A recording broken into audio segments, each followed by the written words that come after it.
Hey everybody, this is Cameron from Obnoxious and Anonymous here doing the first real live stream in a month, actually. And how could we not? Today is literally Twin Peaks Day. Joey and I have talked about in the past that every day is Twin Peaks Day, but on February 24th, it is really Twin Peaks Day. So welcome to the Twin Peaks Thought of the Day for February 24th, 2022. I can't believe I've been doing these videos for nearly 10 years. What the hell's wrong with me? I don't know. Anyway, so our guest tonight, Joey. Hello, good to see you. Hello, everybody. Look at all that fancy cameras you got in the back. You're trying to upstage me in my new studio. Get ready. That's terrible. And the person who is the most responsible for tonight's shindig is Zoe here, that we all know and love from lots of things, but Twin Peaks. We know her from Twin Peaks. So hello, Zoe. This is your fault that we're here tonight.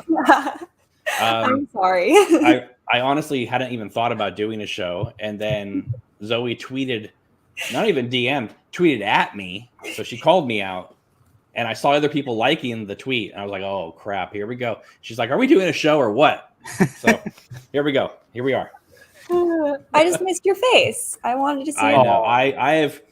Well, we've talked about doing other shows for a while now, and I'm just like, okay, soon we're going to do it soon. So it's like, I'm glad you said, are we doing something or what? Because, we haven't talked about Gossip Girl in weeks, so almost months now. I think it was like October, right? So, all right. So today is literally the official Twin Peaks Day.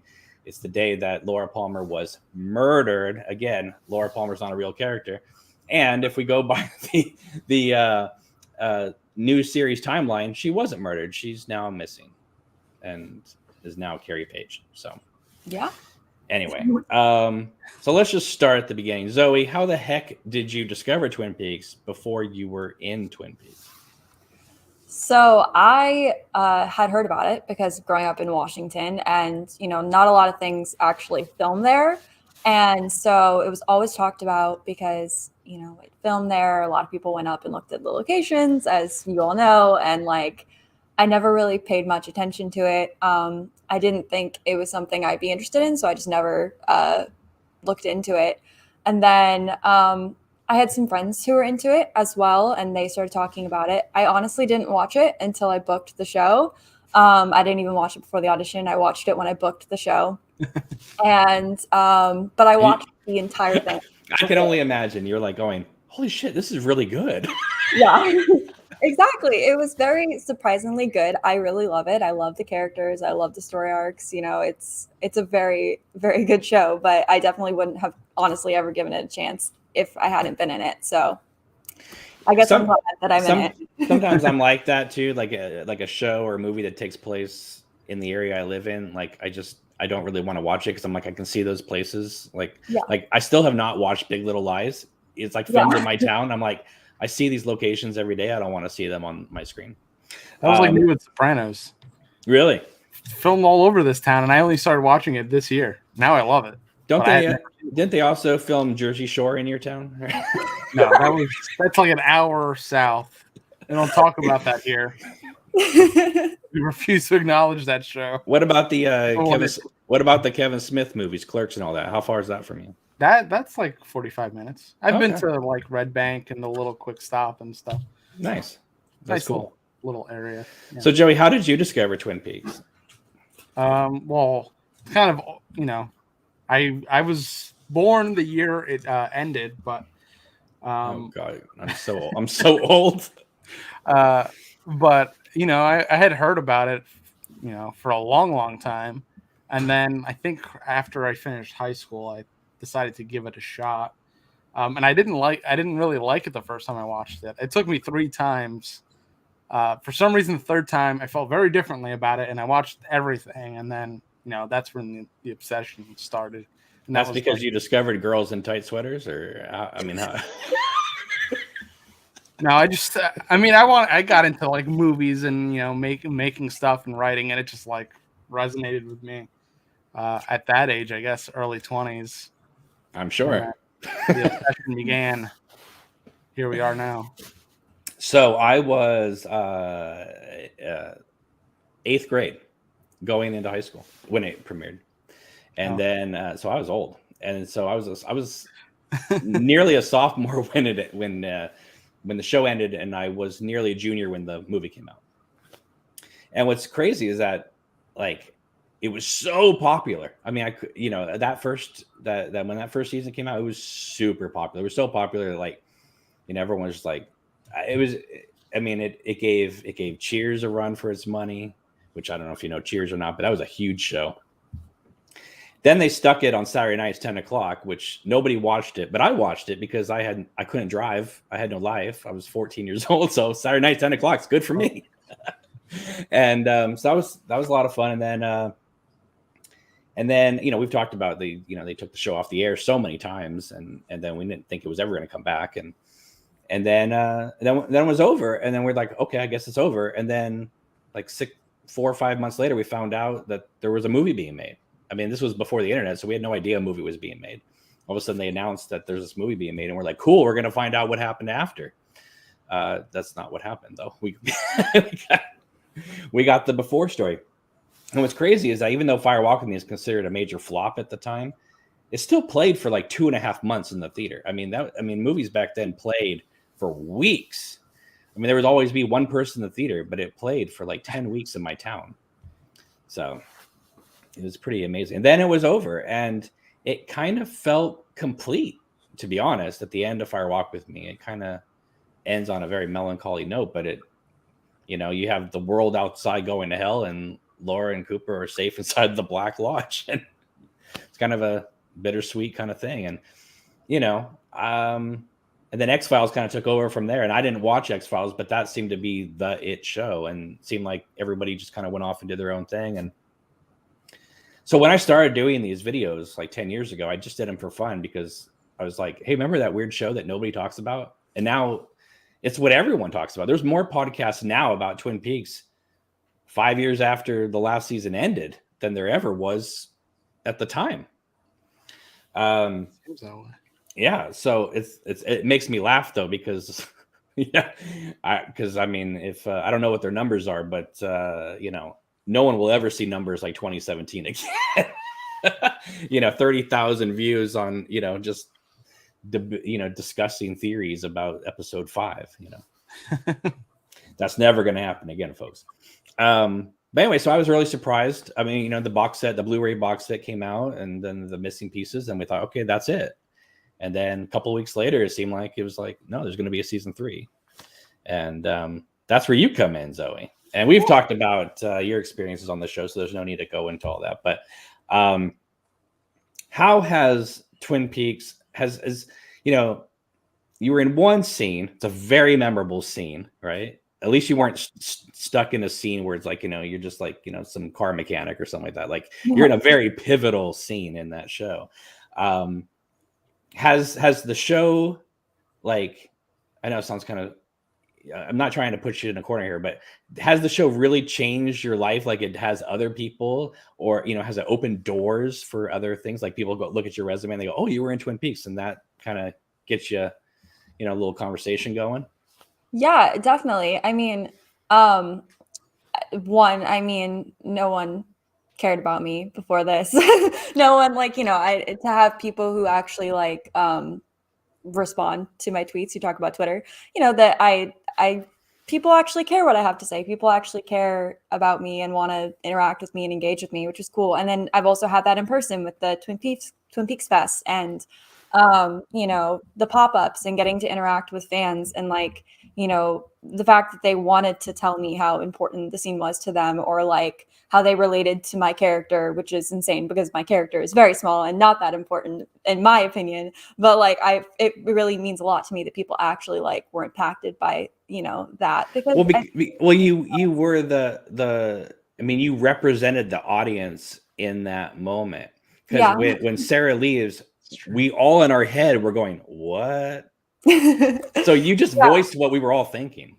Yeah, I mean, it's really cool, because I feel like in anything else that I've done, no one has been impacted by my parts. So it's cool that in the Twin Peaks world it matters. And so yeah, I mean, that's the big change, is that having all these people literally around the world who actually care about me, and like some of them I've had conversations with and like, you know, gotten close to, and like that's really cool. As far as like opening doors, I definitely think that it hasn't necessarily opened doors, but it's opened some doors, or at least partially opened doors, in the sense that like it's, you know, people do comment on it in the business and like think that's a good thing, and that you know, I was cast by David, and that, you know, I worked with him and all that. It hasn't necessarily got me another job, but it's got me like representation or other things such as that. And what's really cool is that you can go to fan conventions for the rest of your life because of this. Yeah. You know, I would love to go to more fan conventions, and I don't know how to do that. I had someone reach out to me from a PR place and be like, "Oh, hey, we want to represent you," and then they never got back to me, and I was like, "Yeah." So I don't know. Oh, you should totally do it. It's great because people just throw 20, 25 bucks at you to, you know, get your autograph, take a picture with you, and then and you don't have to claim that on your taxes. Yeah, I mean, see, I would love to do it just because I love, you know, getting to meet the fans, and it's really cool to me, and also like meeting other cast members that I haven't met before, because there's so many. There's so many cast members. Right. I've met a lot, but I know there's still some that I haven't met. I do feel bad taking people's money, though. I don't want to take your money. I mean, that's all you have to do. I mean, if you want to give me money, I'm not going to say no, but like, you don't have to give me money. There you go. There you go. There you go. Joey, how has Twin Peaks changed your life? I mean, look at the shelves behind me. A bunch of stuff. I don't know. In a big way, I think, you know, when I started watching it, like things were like weird in life as they are, and like it was almost pretty weird right now, though. I'll tell you that much. I mean, yeah, things come full circle. But like, if I felt like I started watching it like at the right time, like I said, I like tried 2 other times and then didn't take for me, and then the third time something clicked, and it just like I became obsessed with the world. I had already seen Blue Velvet, and I was already kind of in love with that whole, you know. Well, Twin Peaks is sort of Blue Velvet, the series. I know, it felt like the natural progression. So like then I have, you know, you have what, almost like 30 plus hours of this kind of thing, the Blue Velvet kind of thing, except a lot weirder. And you know, there's a lot of stuff like, you know, Tibet, and there's a lot of spirituality stuff, and then you get into the transcendental meditation. It kind of just taught me a lot. It was like super educational to me. On top of it, it almost feels like those first 2 seasons almost, I know this sounds probably ridiculous to say it, but I used to joke in high school that it's like the Bible. Like it almost felt like any lesson you needed to learn in life was in those first. That's exactly what I mean. Yeah.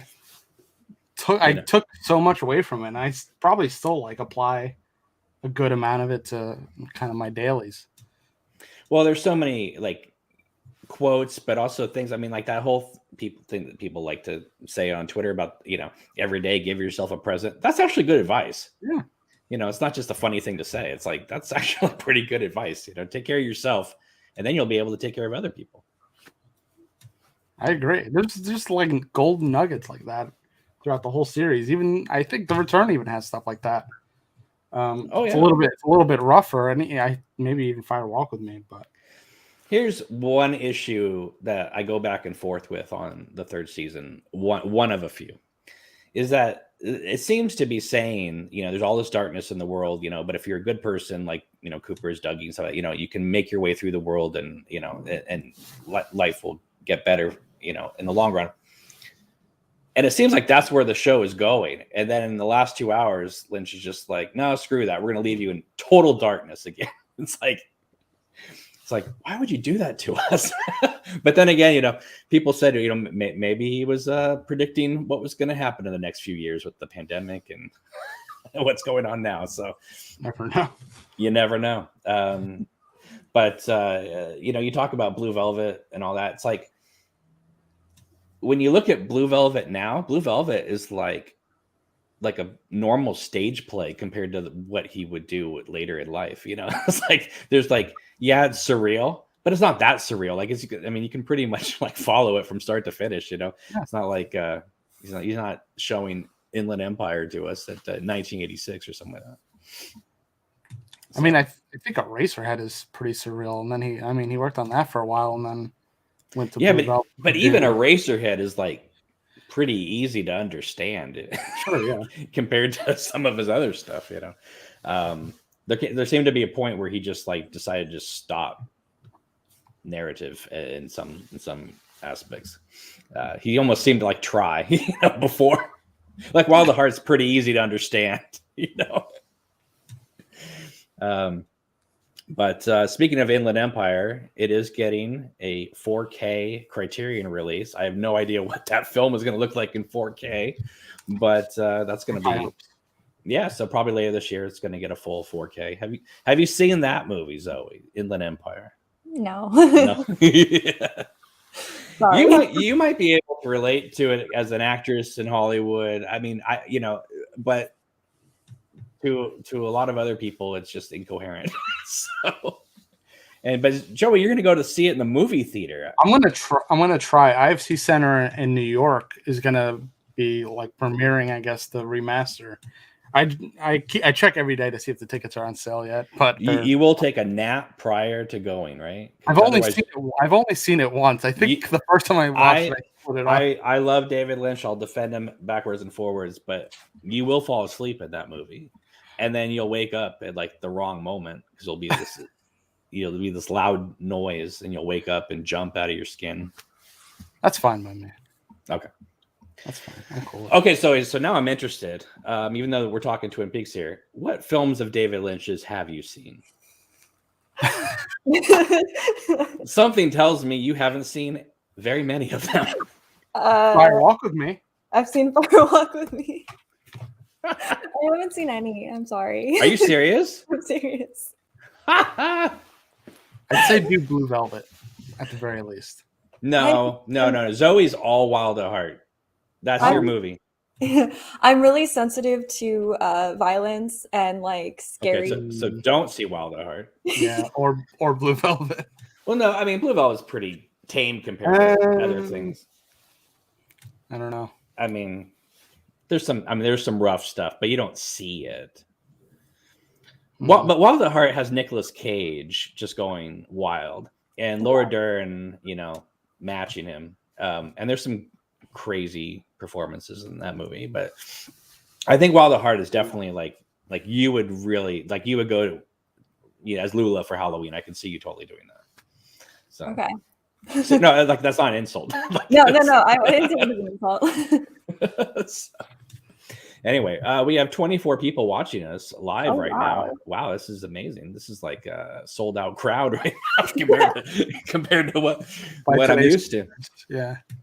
We used to do shows with like 500 people watching live. So, JD in the chat says, today my mom was like, hey, honey, I found the weirdest thing today. They made a holidays for Twin Peaks. I thought of you because I know you like weird SHIT, like Twin Peaks, and I thought you'd want to know. And I was like, yeah, happy Twin Peaks Day. Oh, that's pretty cute. But we do have a lot of people watching. Evan, Audiotron, Jay says, what do you think about Annie being in the film Horns? Heather Graham has a cameo as a waitress in the movie Horns with Daniel Radcliffe, and she's kind of doing a variation. She's not Annie, but she's, they have her in a kind of a 50s diner. Mm-hmm. Let's see what else. That movie was okay. I haven't seen that movie. Now he's playing what is he now? Weird Al. Weird Al, yeah. Take the Ring is here. Hello. Danielle is here. Good to see you. Justin. Chris is here. Hello. And he says hi, Zoe. Justin's here with a bunch of emojis. So that's cool. Throw out any comments, questions in the chat. Keep it going. So all right. I find it hilarious that like you were in like a premiere David Lynch project and really didn't know who the man was. That's honestly probably the best way you could have gone into Twin Peaks. I agree. Yeah. Yeah. Absolutely. I mean, I don't know. I was 19 when we shot, so I don't know. But see, they liked you so much. I mean, we've talked about this before on previous shows, but they liked you so much they had you go to a different location to shoot that scene from where you were. So they really were committed to, it's not like, oh, we could get this person down in LA. It's like, no, we just bring you down. Yeah, exactly. So that's cool. It was really nice to feel appreciated. Absolutely. Yeah, I was told that the casting director fought for me. I don't know if that's true, but yeah. Awesome. Jeez. She's not just a ditzy blonde, okay? She's got a lot of intelligence there, and she can deliver that what better than anybody ever could in LA. So it still cracks me up when I watch that episode. I'm just saying. I know. Well, no, it cried me out because our mutual friend Frank, when he said, "Oh, I know Zoe, and that's how we met." Mhm.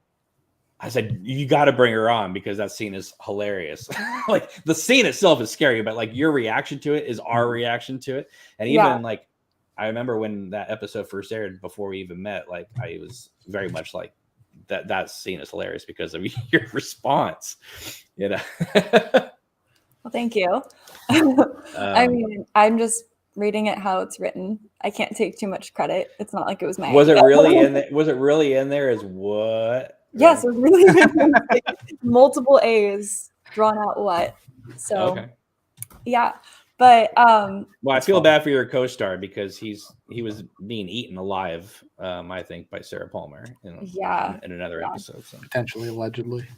Yes, I know. I wonder what happened to him. Someone tweeted me that one. They were like, "Where's Oscar? Or how's Oscar?" And I honestly was like, "What? What do you mean? What is that? Like, is that code for something? What does that mean?" And I had to go ask my boyfriend because he is a Twin Peaks fan. I was like, "Okay, so is this like a reference that I don't get? Like, what?" And then I finally realized it was the person in my scene and that his name tag said Oscar.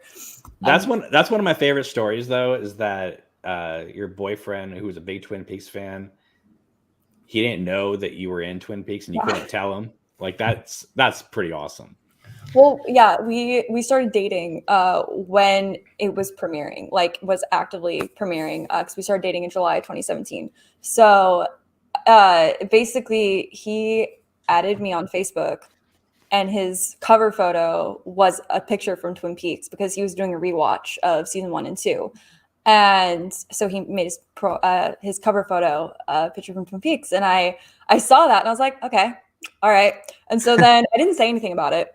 Go over to his house for the first time. We weren't dating yet. Go over to his house for the first time. We're just hanging out. We're talking. He brings up something about Twin Peaks. And I was like, oh, yeah, I know. I'm in it. And he was just like, cool. You should have just told him you're playing Diane. Yeah, I should have. I did not. I'm like, I'm a star. Actually, I'm in all the episodes. Series regular. Yes, exactly. Kevin says the scene you filmed was creepy. Was it creepy when you were filming it? Obviously, you didn't have the background noises when you were filming it. So. No, I mean it wasn't creepy for me because I was just focused on like doing a good job. And so when it was on a close up, when it was on Grace's close up, you were there. She didn't do that to like nothing. She did deliver all those lines to you. Yeah. Yeah, they did. They just moved the camera around around us. But yeah, I mean, the night before was a weird night for me. And so I had a ton of drama happen. Of course, like the worst thing possible for this to happen, that my friend had like disappeared off the face of the planet. And I was like texting her and she wasn't answering me. And I was like up until 1 o'clock in the morning, finally heard from her, had to go to my friend's house, basically didn't go to sleep until 2 or 3 o'clock in the morning, had to get up to be at set like 7 a.m. or 6 a.m. And it was just like the worst night. I was running on coffee and nothing else. And I remember my mouth kept twitching and I was like, this is great. Like, this is a great day. I'm so stoked on this. But I was just like trying not to look like I'd had the night that I had. Yeah, but you know, David Lynch runs on coffee too. So I mean, you guys are probably in sync. So there you go. Same wavelength that day. Yeah. So how long did that scene take to shoot? About 6 hours. It was a short day. Yeah. It was an easy day. And off you went. And you had no idea what episode you were in or anything. No idea. Nothing. I had no idea what was going on in the rest of the show. Like I said, I'd watched everything prior, you know. So you knew you were in a scene with Laura's mother then? Yes, it's not like I did know that. Okay. I knew who she was. You know, I knew everything that, you know, I needed to know, but I didn't know anything else that was going on. So I didn't know why she was doing the things she was doing. I didn't know what any of it meant. I don't know if I've ever asked you, did you, as I know it's kind of a small character, but it's like, was this like your character? You think this is your character's first time encountering Sarah Palmer, or is this like someone you've seen in the store before? What David told me was that I grew up in Twin Peaks, and so I know her, and like I've known her my whole life, kind of thing. Okay. So then maybe I'm surprised that you would be so shocked by her behavior, considering how bizarre she is. Yeah, I don't know. I mean, maybe it's a breaking point, and that's, you know, a change. I don't know. Well, you know, Judy's out in the world now. Yeah. You know, it's too bad they didn't set this thing during the pandemic. You know, because I mean, she looks like someone who would just have vodka DoorDash to her house like all day long. You know. So. Yeah, I think we need a pandemic era Twin Peaks season 4. Well, we kind of got it when that zombie girl's in the car, you know, vomiting everywhere. So. Yeah. Yep. You know, it's funny though. You know, I see people all day long, you know, showing off locations of Twin Peaks, you know, from Snoqualmie, North Bend area, and it's like, yeah, they're iconic, they're great locations, love them, but it's like it is surprising to kind of think about that 90% of Twin Peaks is shot in California. Mm-hmm. And yet people go to the Pacific Northwest all the time for these locations, and they're great. Don't get me wrong. But when you break it down, you look at how much was shot in Washington, it's very small. Few exterior shots. Everything else, even in season 3, California. You're seeing California. I mean, we were originally supposed to shoot in Washington, so at least, you know, there's that. And I know more stuff I feel like filmed in Washington in season 3. But I mean, yeah, I was talking to one of the original cast members at the premiere, and he was like, yeah, I never even been to the you know, Great Northern, like never even been to the real one. And I was like, really? Like, right. I mean, they're like, what's shocking is when they filmed the finale of season 3, which is one of the main reasons why you didn't shoot your scene in Washington State. That moment was, believe it or not, the only time Kyle MacLachlan was ever on set in the Palmer house. Oh, wow. Everything, the only couple, 1 or 2 scenes that he had shot was on the soundstage, but he had never been to the Palmer house in any of the movies, the show, the pilot, nothing. Well, so isn't it a different house in Fire Walk with Me? So it's the same house. So the interior of the house, this is really bizarre. The interior of the house, it was shot for the pilot. Mm-hmm. And they never showed an exterior of it in the pilot. But when it came to the series, they picked another house for the exterior. Okay, yeah, that's what it was. And then when the movie came out, David decided to just have the exterior of the house they were shooting at anyway. So they changed the outs. You know, it's like the outside of the house is really the outside of the house now. Whereas before it was like the interior of one house and the exterior of another house. Yeah. So yeah. And it's so when I see the other house in the show and people go like, oh, that's not the real Palmer house. The real Palmer house is in Everett, Washington. I like to say that area we see in the show, I kind of think of that as sort of like the backyard area, like the back of the house. Because you don't really see a driveway. It's just grass and a back door. It just looks so I'll take it. That's how I take it in my mind. And also the people who own the house in Monroe, Washington, who was the exterior, they really don't like visitors. And in fact, there's signs everywhere saying like, you know, don't private property, keep off, blah, blah, blah. And you'll notice that the shot you see in the series is the only conceivable shot they could have gotten of that house, because there's like bushes and stuff like that. And in order for them to, I almost think that they like put the camera on the street so they weren't on the property and just filmed the house. Cause like, it's just, I don't know. It's hilarious to me. Yeah. Audiotron says, I'm glad this is happening. So thank you, Zoe, for making tonight happen. JD says, the return premiere in LA. Wish I could have been there. It says, I had to explain to my mom how Twin Peaks was shot in Snoqualmie, and that's why there was a politician declaring Twin Peaks Day. Well, yeah, the mayor of Snoqualmie is officially said today, and they put up another sign that's, you know, at that. Zoe, have you seen what they did to that area where Cooper drives by, where the sign's supposed to be? No. They ripped down all the trees, so it's Oh. like it doesn't even look the same anymore. Anyway, so they put up another like portable Twin Peaks sign today, I guess, and oh, that's because nice. yeah, they have to do it every once in a while because I guess truckers drive by and just run the sign over. And not because they're drunk. Apparently, there's a lot of Twin Peaks hate up there as well. There's a lot of people up there is just like, damn Really? this show. Yeah. And I'm like, you should be happy because this show brings you tourism. Yeah. A lot of tourism. That's sad. Yeah. I remember visiting in, I think it was 2003. And I went to a couple shops and I was like, do you have any like Twin Peaks memorabilia? And they looked at me and they said, sir, that was 10 years ago. We don't, that's the past. And now it's just like, it's Twin Peaks Day. Come on down to the Double R Diner. It's like, yeah, people have realized, that nostalgia sells. So. Yeah, definitely.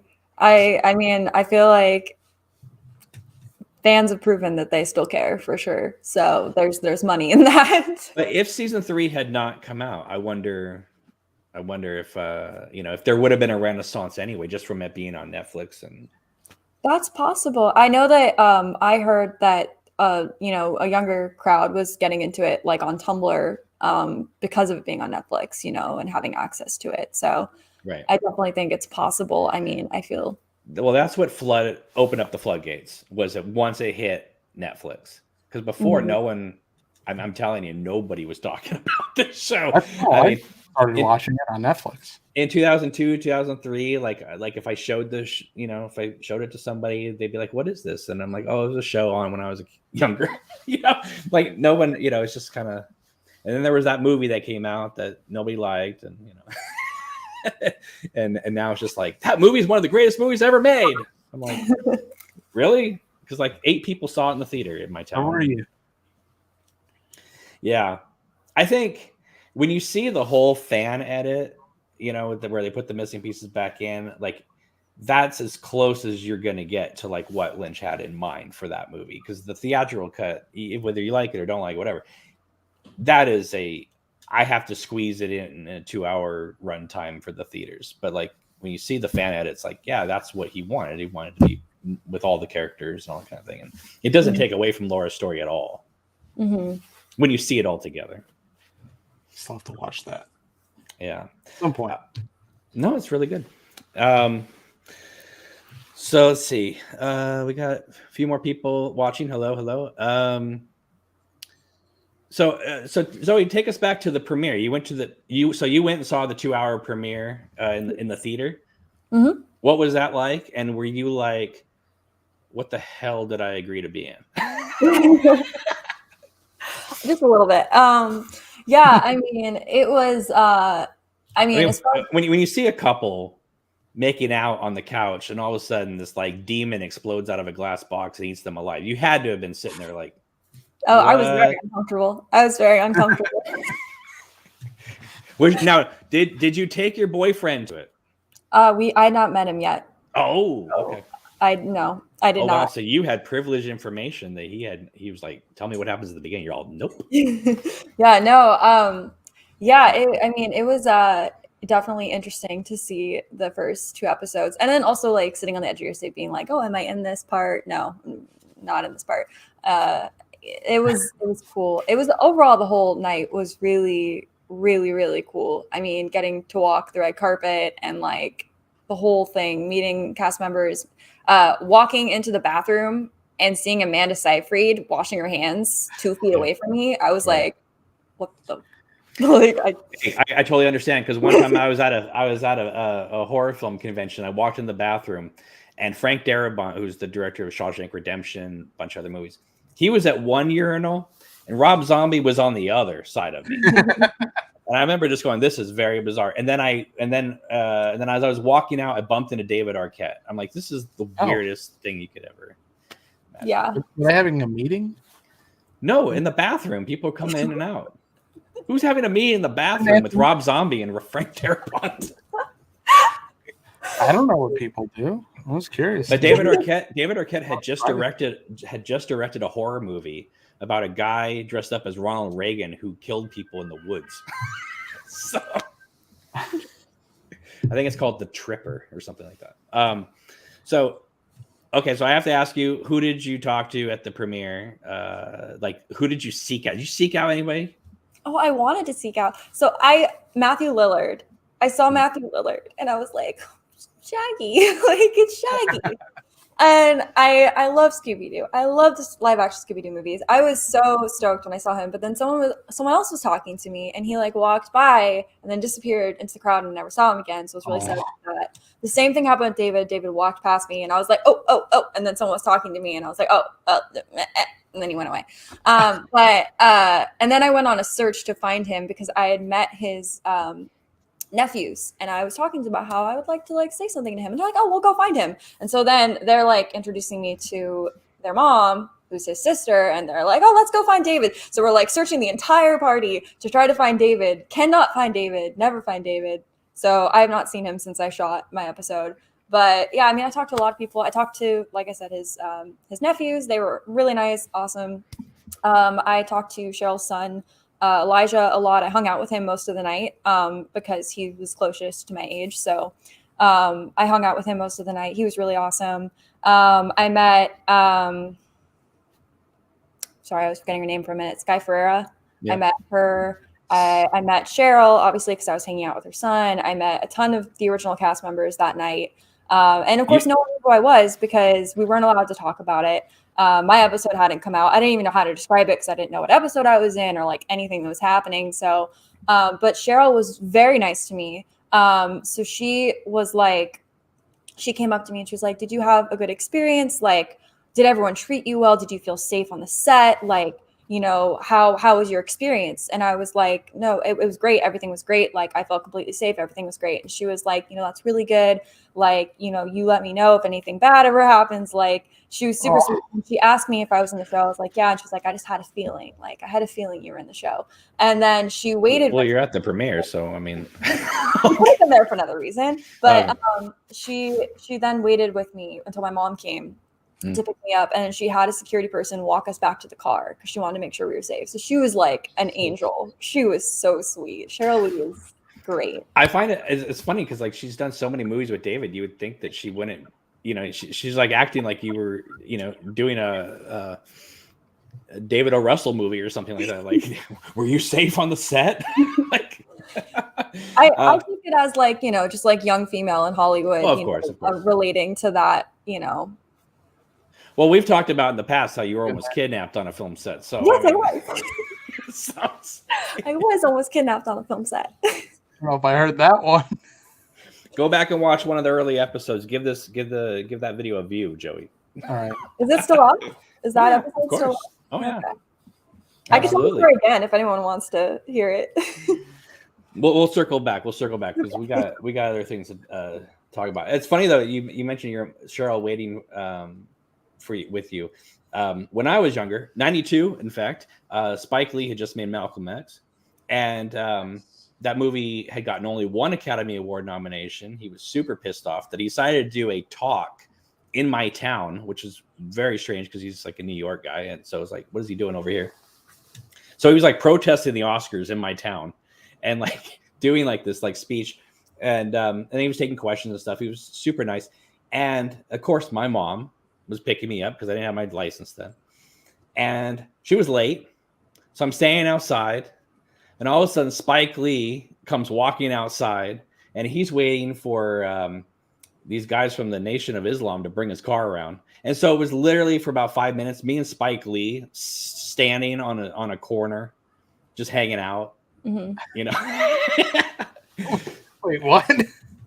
It was very bizarre. That's but he was super nice, you know, and you know, you would think he would just look at you like, ugh, but no, he was super down to earth and cool. And I was taller than him at 16. I couldn't, but no, it's nice when somebody who you recognize and know actually is like a human being and not just like, you know. Definitely. So, anyway. Definitely. Joey, do you have any celebrity encounters?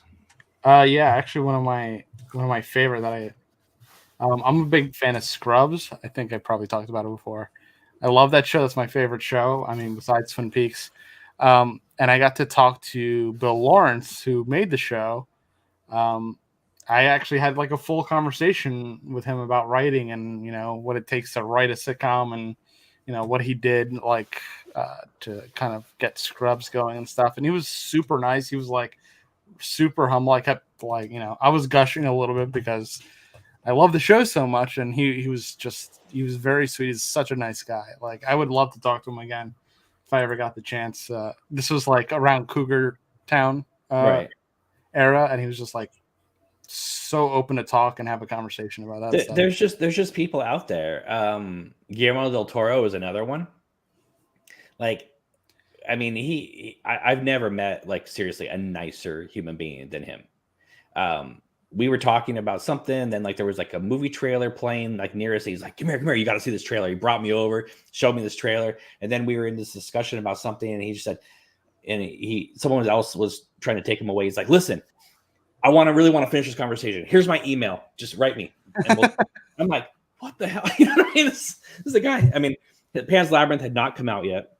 Oh. But still, it was like, I mean, I knew who he was from Blade 2 and a few other movies he'd made. But it was like, come on. I mean, you just don't get nicer than that. When people are super. Now, did you meet Kyle? No, I've never met Kyle. Joey's met Kyle. Joey's hung out with Kyle. I don't want to say hang out. You hung out with him for 2 minutes. Okay? In front of Kyle, we could call it that. Yeah, he was very nice. He's going to be nice. You're buying his wine. I mean, yeah. I mean, the wine was very expensive, but it was very good. So I felt like I got my money's worth. But he was also very nice. He was very accommodating and talked to me a little bit. And that was like the weekend the finale aired. So like there was a line. The longest line to say hi to him. He was relevant. But yeah, he was super nice. I was happy. He was in Jersey City, so it's like not even 15 minutes away from me. I would love to have him on this show. I would pick his brain about so many things and nothing about like, well, what do you think this scene meant? I want to know. Did Lara Flynn Boyle pressure you to not doing Firewalk with me? Because and ask him the hardballs.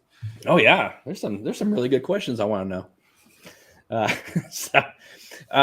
Prozac for all is in the chat, who says, "Who are your guests?" Well, this is Joey. This is Zoe. Atsuya's here. We all know Atsuya. The guy is like, there's no more hardcore Twin Peaks fan than this guy. Yes. I don't even know how does he keep all this stuff in his house? He gets a new Christabel CD like every week, apparently. On Twitter, it's just like, she's like, I send you love from Japan. I just bought all your stuff. I'm like, where do you keep all this stuff? Between him and Aaron Cohen I don't know where they keep this stuff at their house. I mean, the guy, they have all this Muppet stuff. I'm like, what on earth? It's amazing. JD says Joey is the best. Oh, so. Well, thank you, JD. Funny enough, main character of my favorite show. I'm just talking about what, JD. Heathers? No, JD. Oh, I mean Heathers also, but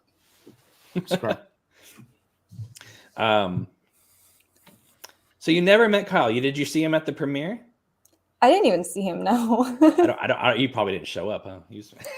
I don't know. There's pictures of him, so he would have at least been on the red carpet. But no, I didn't see him. You know what movie stars do? They do the red carpet and they go out the back door and leave. Yeah. The only people I saw was Matthew and David, and I saw. Not even Laura Dern was there. No, I didn't see her. Oh, wow. I saw. I'm forgetting her name right now, but the girl from Portlandia. Yeah, there you go. Oh, she's cool. That one. Yeah. I saw her. She was around. Kyle was around. Yeah, but I didn't see him. Okay. I don't know. He was hiding. Yeah. There was a VIP section. So I have to ask you, so you saw the first 2 episodes. What was your impression like when it was over? Of the first 2 episodes? Yeah. Yeah. I honestly found them a little scary because I'm very sensitive to that. So I thought it was a little scary. I thought it was a little confusing. I didn't know what was happening, but we meet Dougie in the first 2 episodes, right? Episode 3. That's episode 3. Yeah, I mean, so the first 2 episodes remind me. So it's the box. What else happens?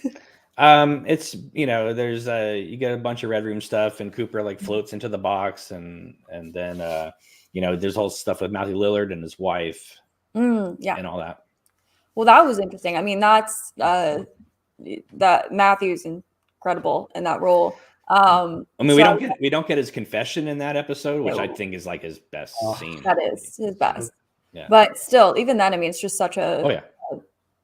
Well, his wife in the show she's the first Tulpa we meet, because now I didn't realize this, Joey, but apparently all the people that work for Mr. C, with the exception of Tim Roth and Jennifer Jason Leigh, they're all Tulpas.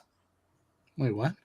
Wait. Huh? Yeah, because in the show they the whole thing with Diane, and she's the Tulpa of Diane, blah blah blah. But like he says to Matthew Lillard's wife, something to the effect of like, how to pattern human behavior nicely, and then he shoots her dead. And there's this like weird like flash frame that happens right with when she drops. Well, he apparently is just collecting like subordinates and creating an army of people around him. They're all Tulpas, almost. Huh. Oh, well, that's a new one. I know. All these years later. Wow. Okay. See, you learn something new every day. All right. Chris says, I love Scrubs. I had most of the DVDs for a while and binge watched them. So. Good show. And Pimpin' X says part 4 hype. All right. So he's talking about Queen of Hearts. So yes, I will just say this. Queen of Hearts Act 4 probably will be out next week. I don't know the date yet, but it will probably be out next week. I'm waiting for one more effect shot, and then it's going to take me like 4 days to do the sound check and all that kind of stuff. So, with my schedule and having a kid, it's going to take me a few days to get it, but it should be next week sometime. All right, Zoe, you told me you watched Act 1 of Queen of Hearts. Yes, you want to know what I thought? Yeah, I want to know live. I've never asked you this question. So what did you think of Act 1?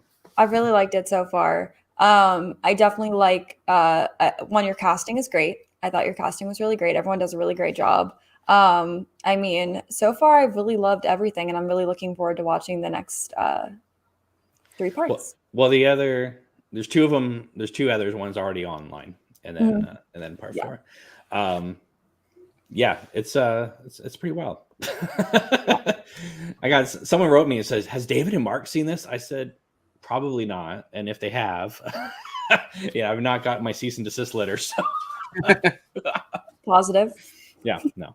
I don't know. To me, I feel like how could you watch that and not be like, wow, that's like a fan that made that. You know what I mean? It's like, it's not insulting at all to what they made. So. And Joey, are you going to do a review for Act 4?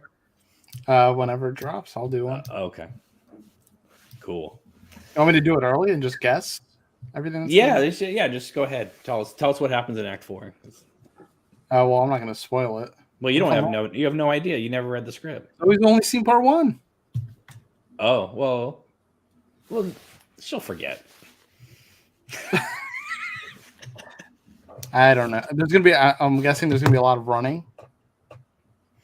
And he runs a lot. Well, Annie might run, but she doesn't like have the runs or something like that. So Andy's going to get a gun. Annie, maybe, I don't know. Pimpin' X says Mark and David are hyped, no doubt. So, I'm curious if any of our viewers consumed any of the like 25 Twin Peaks podcasts that dropped today. There was quite a few, and then Take the Rain dropped a video yesterday about Judy. Pretty great. And so he got a pretty good turnout for that. I think about 2,000 views in the first day. It's not bad. More than our videos have gotten in a while. So he definitely puts a little bit more production effort into those. Evan says, I look forward to Queen of Hearts. The first 3 acts were incredible. Cool. But we have not had a comment on Queen of Hearts in over a month. So if you're watching, go put a comment. Because it makes me so sad when I check that YouTube channel and it's like, you have 0 comments. I'm like, damn it, I made it for you guys. No, it's anyway, so we have nearly 30 people watching. My goodness. So you have to just level with us. I've heard rumors that you are the lead of Unrecorded Night, and I think you just, nobody's watching this video. There's not 30 people. Can you just these 30 people are, they're all little, little trolls. So no one's gonna say a thing. Why don't you tell us your character and the plot?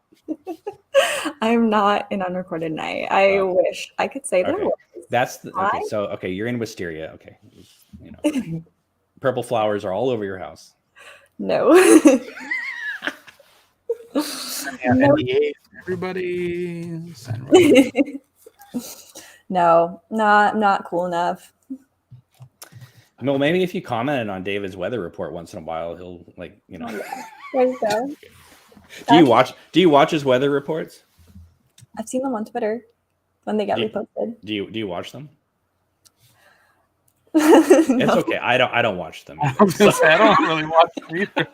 I think I watched them for about a week or 2, and I was like, oh, this is the same thing every day. I'm one of the. I believe that he records about 20 of them in a row. Because the weather never changes, and he's almost wearing the same thing every day. So unless he really is wearing the same clothes every day, I don't know. I could see that though, honestly. Yeah.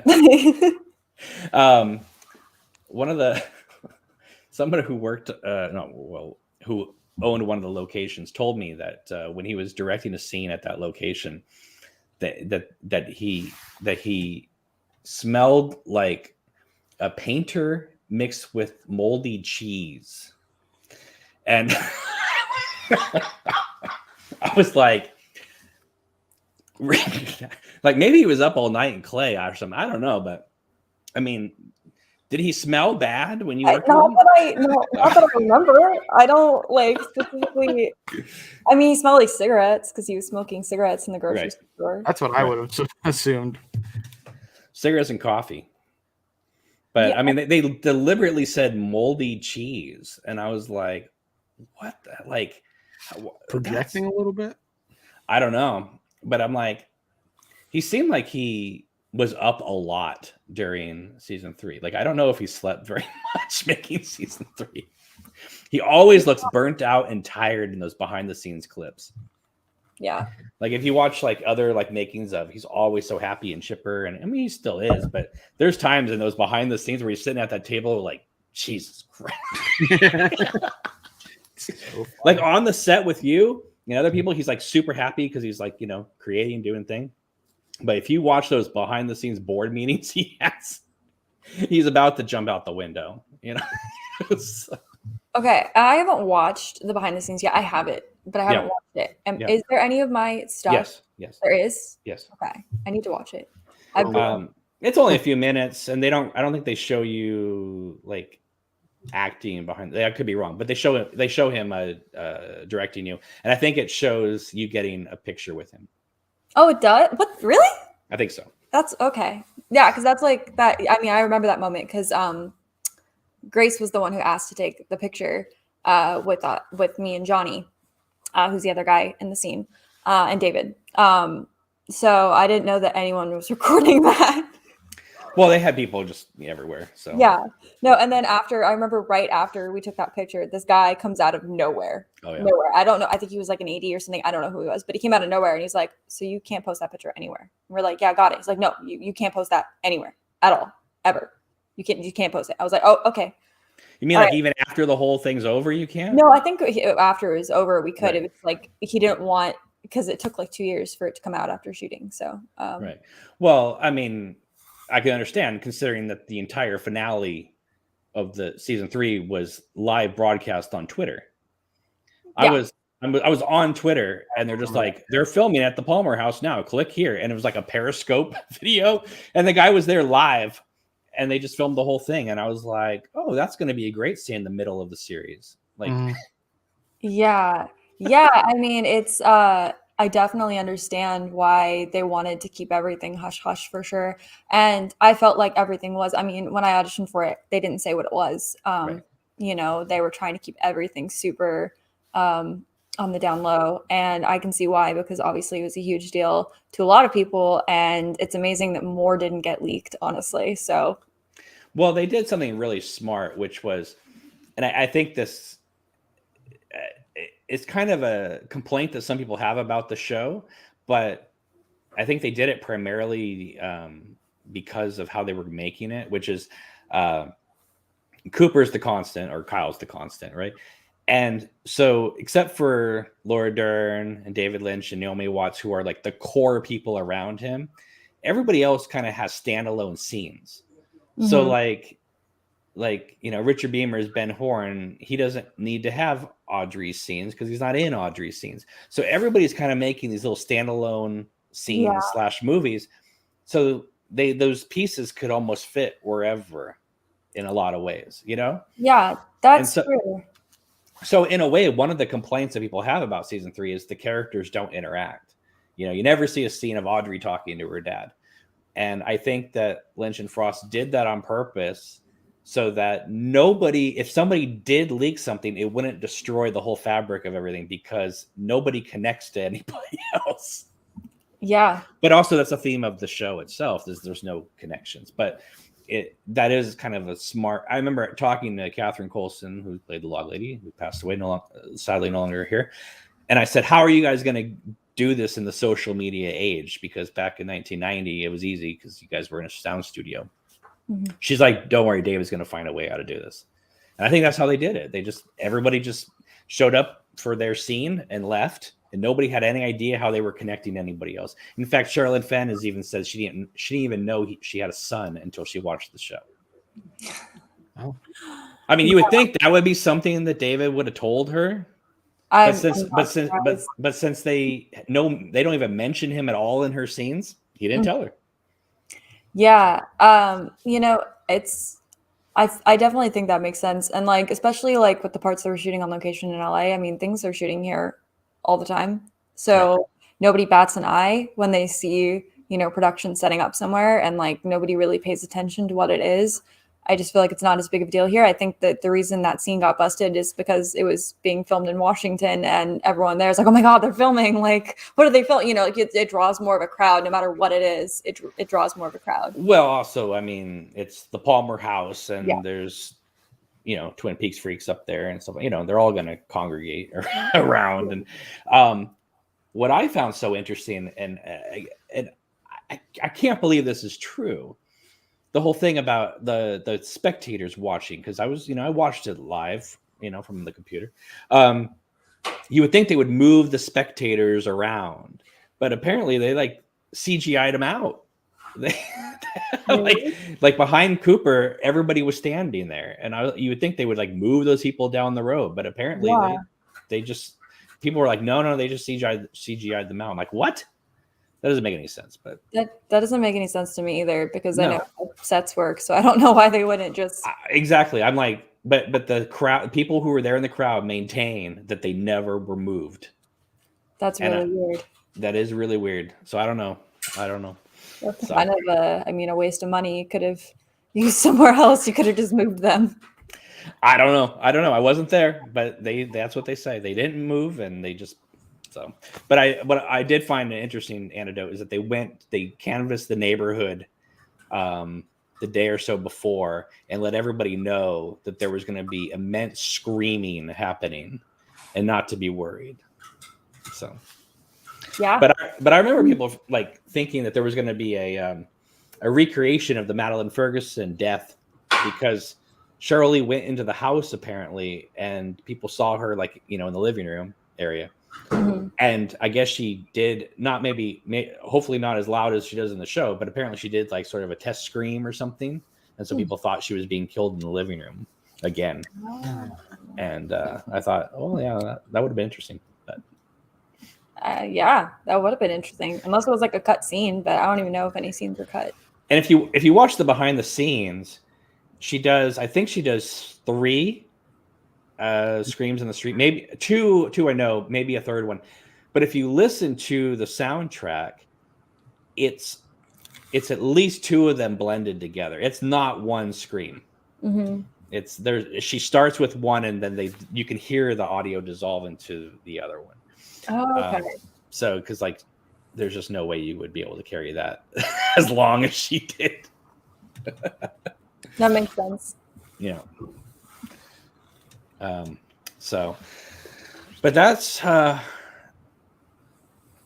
see. We have somebody is throwing out. I don't know. Someone's been checking your IMDb or something. They want to know about Licorice Pizza. I'm not. I promise I'm not in Licorice Pizza. I just did background work on it. I was just an extra, so I'm just walking in the background. Yeah. I keep getting asked about it. Really? Yeah. Because it's nominated for Best Picture. That's why. Some people want to know what you did on it. Yeah. No. I mean, like, if you want to look for me in the pinball scene at Fat Bernie's Pinball Palace, walking across the street holding a flyer, you won't see my face, but you'll see my blonde hair walking across the street. And then maybe you'll see a shot of blonde hair every once in a while in the room milling around, because they literally just, when you do background work, they just send you from one corner to the other corner. You're just walking back and forth. Literally, it's nothing. And one point I got an action, which was to stand at the back by one of the machines, smoke a cigarette. The only thing I can say is that Paul Thomas Anderson did come up to me, because I got directed by the second AD, which is who usually directs the extras. And then Paul Thomas Anderson did come up to me and be like, hey, I have a little bit of more specific direction, but like, it really wasn't anything. It did not mean anything. And I'm literally a blur in the background. So you will not. You know, Joey was an extra too in Joker. Oh, really? Yeah. Yep. They filmed pretty close. But yeah, I was just walking across the street, and then I was hot dog stand guy. And then I was hot dog stand guy for the rest of the... Were you eating a hot dog in the movie? No, the guy was just miming, giving me a hot dog. I had just ordered. Yeah. Do you like the miming? The miming's fun, right? That's sarcastic. The miming's not fun. It's especially the 50th time you've done it in a row. What do they tell the extras to do, like in restaurant scenes? Is there like something you guys are saying? Isn't like is like some weird like words or something you're saying? So I it looks like gibberish. I mean, I literally am just like, yeah, okay, yeah, yeah, oh yeah, yeah. Like that's literally, I just like repeat that over and over again. But they're like, don't drink from your cup, because then we have to match it in the next cut. Yeah, there's like one point when they gave me a Pepsi and they're like, oh, you can drink from this. I was like, cool, I'm really thirsty, so that's cool. Are they still doing COVID tests on sets when you get there? Yeah, they are. Yeah, okay. You get a lot of COVID tests, like a lot. Some projects you get 2 before working. Other ones you get 1. Most of the time it's the nasal PCR. Sometimes it's something else, but I feel like the PCR tests are way more common. And you get paid every time you get a COVID test. Wow. Oh, nice. What kind of stipend is that? I get $100, but other people get like less if they're not union. So. Wow. There you go. Yeah. That's like an easy way to get some money there, Joey. Just go do extra work and get some COVID tests. I was gonna try to do Marvelous Mrs. Maisel when they were filming last summer. Didn't get a chance to go. Schedule didn't line up, but that would have been fun. I love that show. Well, it's the last season, so what a I know, now they're filming the last season. Yeah. Wow. You failed us, Joey. Yeah, I know. I'm gonna miss it. You gotta get on Scrubs. Aren't they coming back? Aren't they coming back? I thought new seasons being done. If they are, I'm gonna try. Yeah. I don't know if they are, but so Zoe, even though we're talking Twin Peaks, and so we're all over the map here, who are some of the filmmakers currently working that you really want to work with right now? Oh goodness, I don't know. Okay, actors. How about actors? Who's an actor you really want to work with? I don't know. You caught me off guard with that one. I don't have an answer for that. All right, Joey. Who's someone you would like to collaborate with? I know you do music, you do photography. Is there anybody you want to collaborate with? I don't. Denis Villeneuve would be cool. Well, he's a little busy with Dune Part 2. That's fine. He could find the time, right? He should just be like, you know what? Dune Part 1's nominated for Best Picture. I'm not making the next one. He should just like not even do it. Just leave it hanging. I want to see the rest. Let him do it. You should have David Lynch make a cameo at least. Oh, can we talk about that real quick? The idea that David Lynch is going to star in a Steven Spielberg movie. Oh yeah. I almost forgot about that. That's and great. People are like, I can't believe they're going to work together. And it's like, well, they were going to work together back in 1990 when Steven Spielberg was going to direct the second season premiere of Twin Peaks. Oh, I didn't know that. Yeah, he was all set to direct it, and then David Lynch, I think, saw Hook and said, "No, you're not directing this." Anyway, Spielberg was my favorite director as a kid, and David Lynch's favorite director as an adult, and it's beautiful combo. And he's like gonna play like a film director or something, I think. Interesting. So, yeah, I mean, David Lynch used to like act a bunch. Like, I mean, there was a movie called Zelly and Me in the 80s in which he's the romantic lead in the film. Really? Yeah. Isabella Rossellini stars in it, and she plays like a nanny, and he's the butler of this house that she nannies at, and they fall in love. It's like he's the romantic lead in the film. That movie is directed by Tina Rathborn, who would direct episodes of Twin Peaks later. So he was like collecting people as like he went through. But he was in a vampire movie called Nadja. I mean, the guy does acting. You know, that's why when I saw season 3, I was like, okay, we've all come for Cooper, but he basically wrote himself the lead role, David Lynch. Like, Gordon Cole is the lead role. He's in a because Cooper barely talks through like the whole show, you know. So he's too busy wearing that green jacket. Exactly. I love Dougie though. Dougie will always be my favorite. I love Dougie. Oh yeah. Chris says, I heard Zoe's cat. Yes, my cat is. What do you hear? Because my cat's like running around like a wild animal, like playing with something on the floor. I don't know what he has. It might be like a hair tie. That's usually his favorite. Thor, come here. Thor. He's not listening to me. Usually he talks back to me and he like comes running, but he's too in the zone right now. Very busy. All right.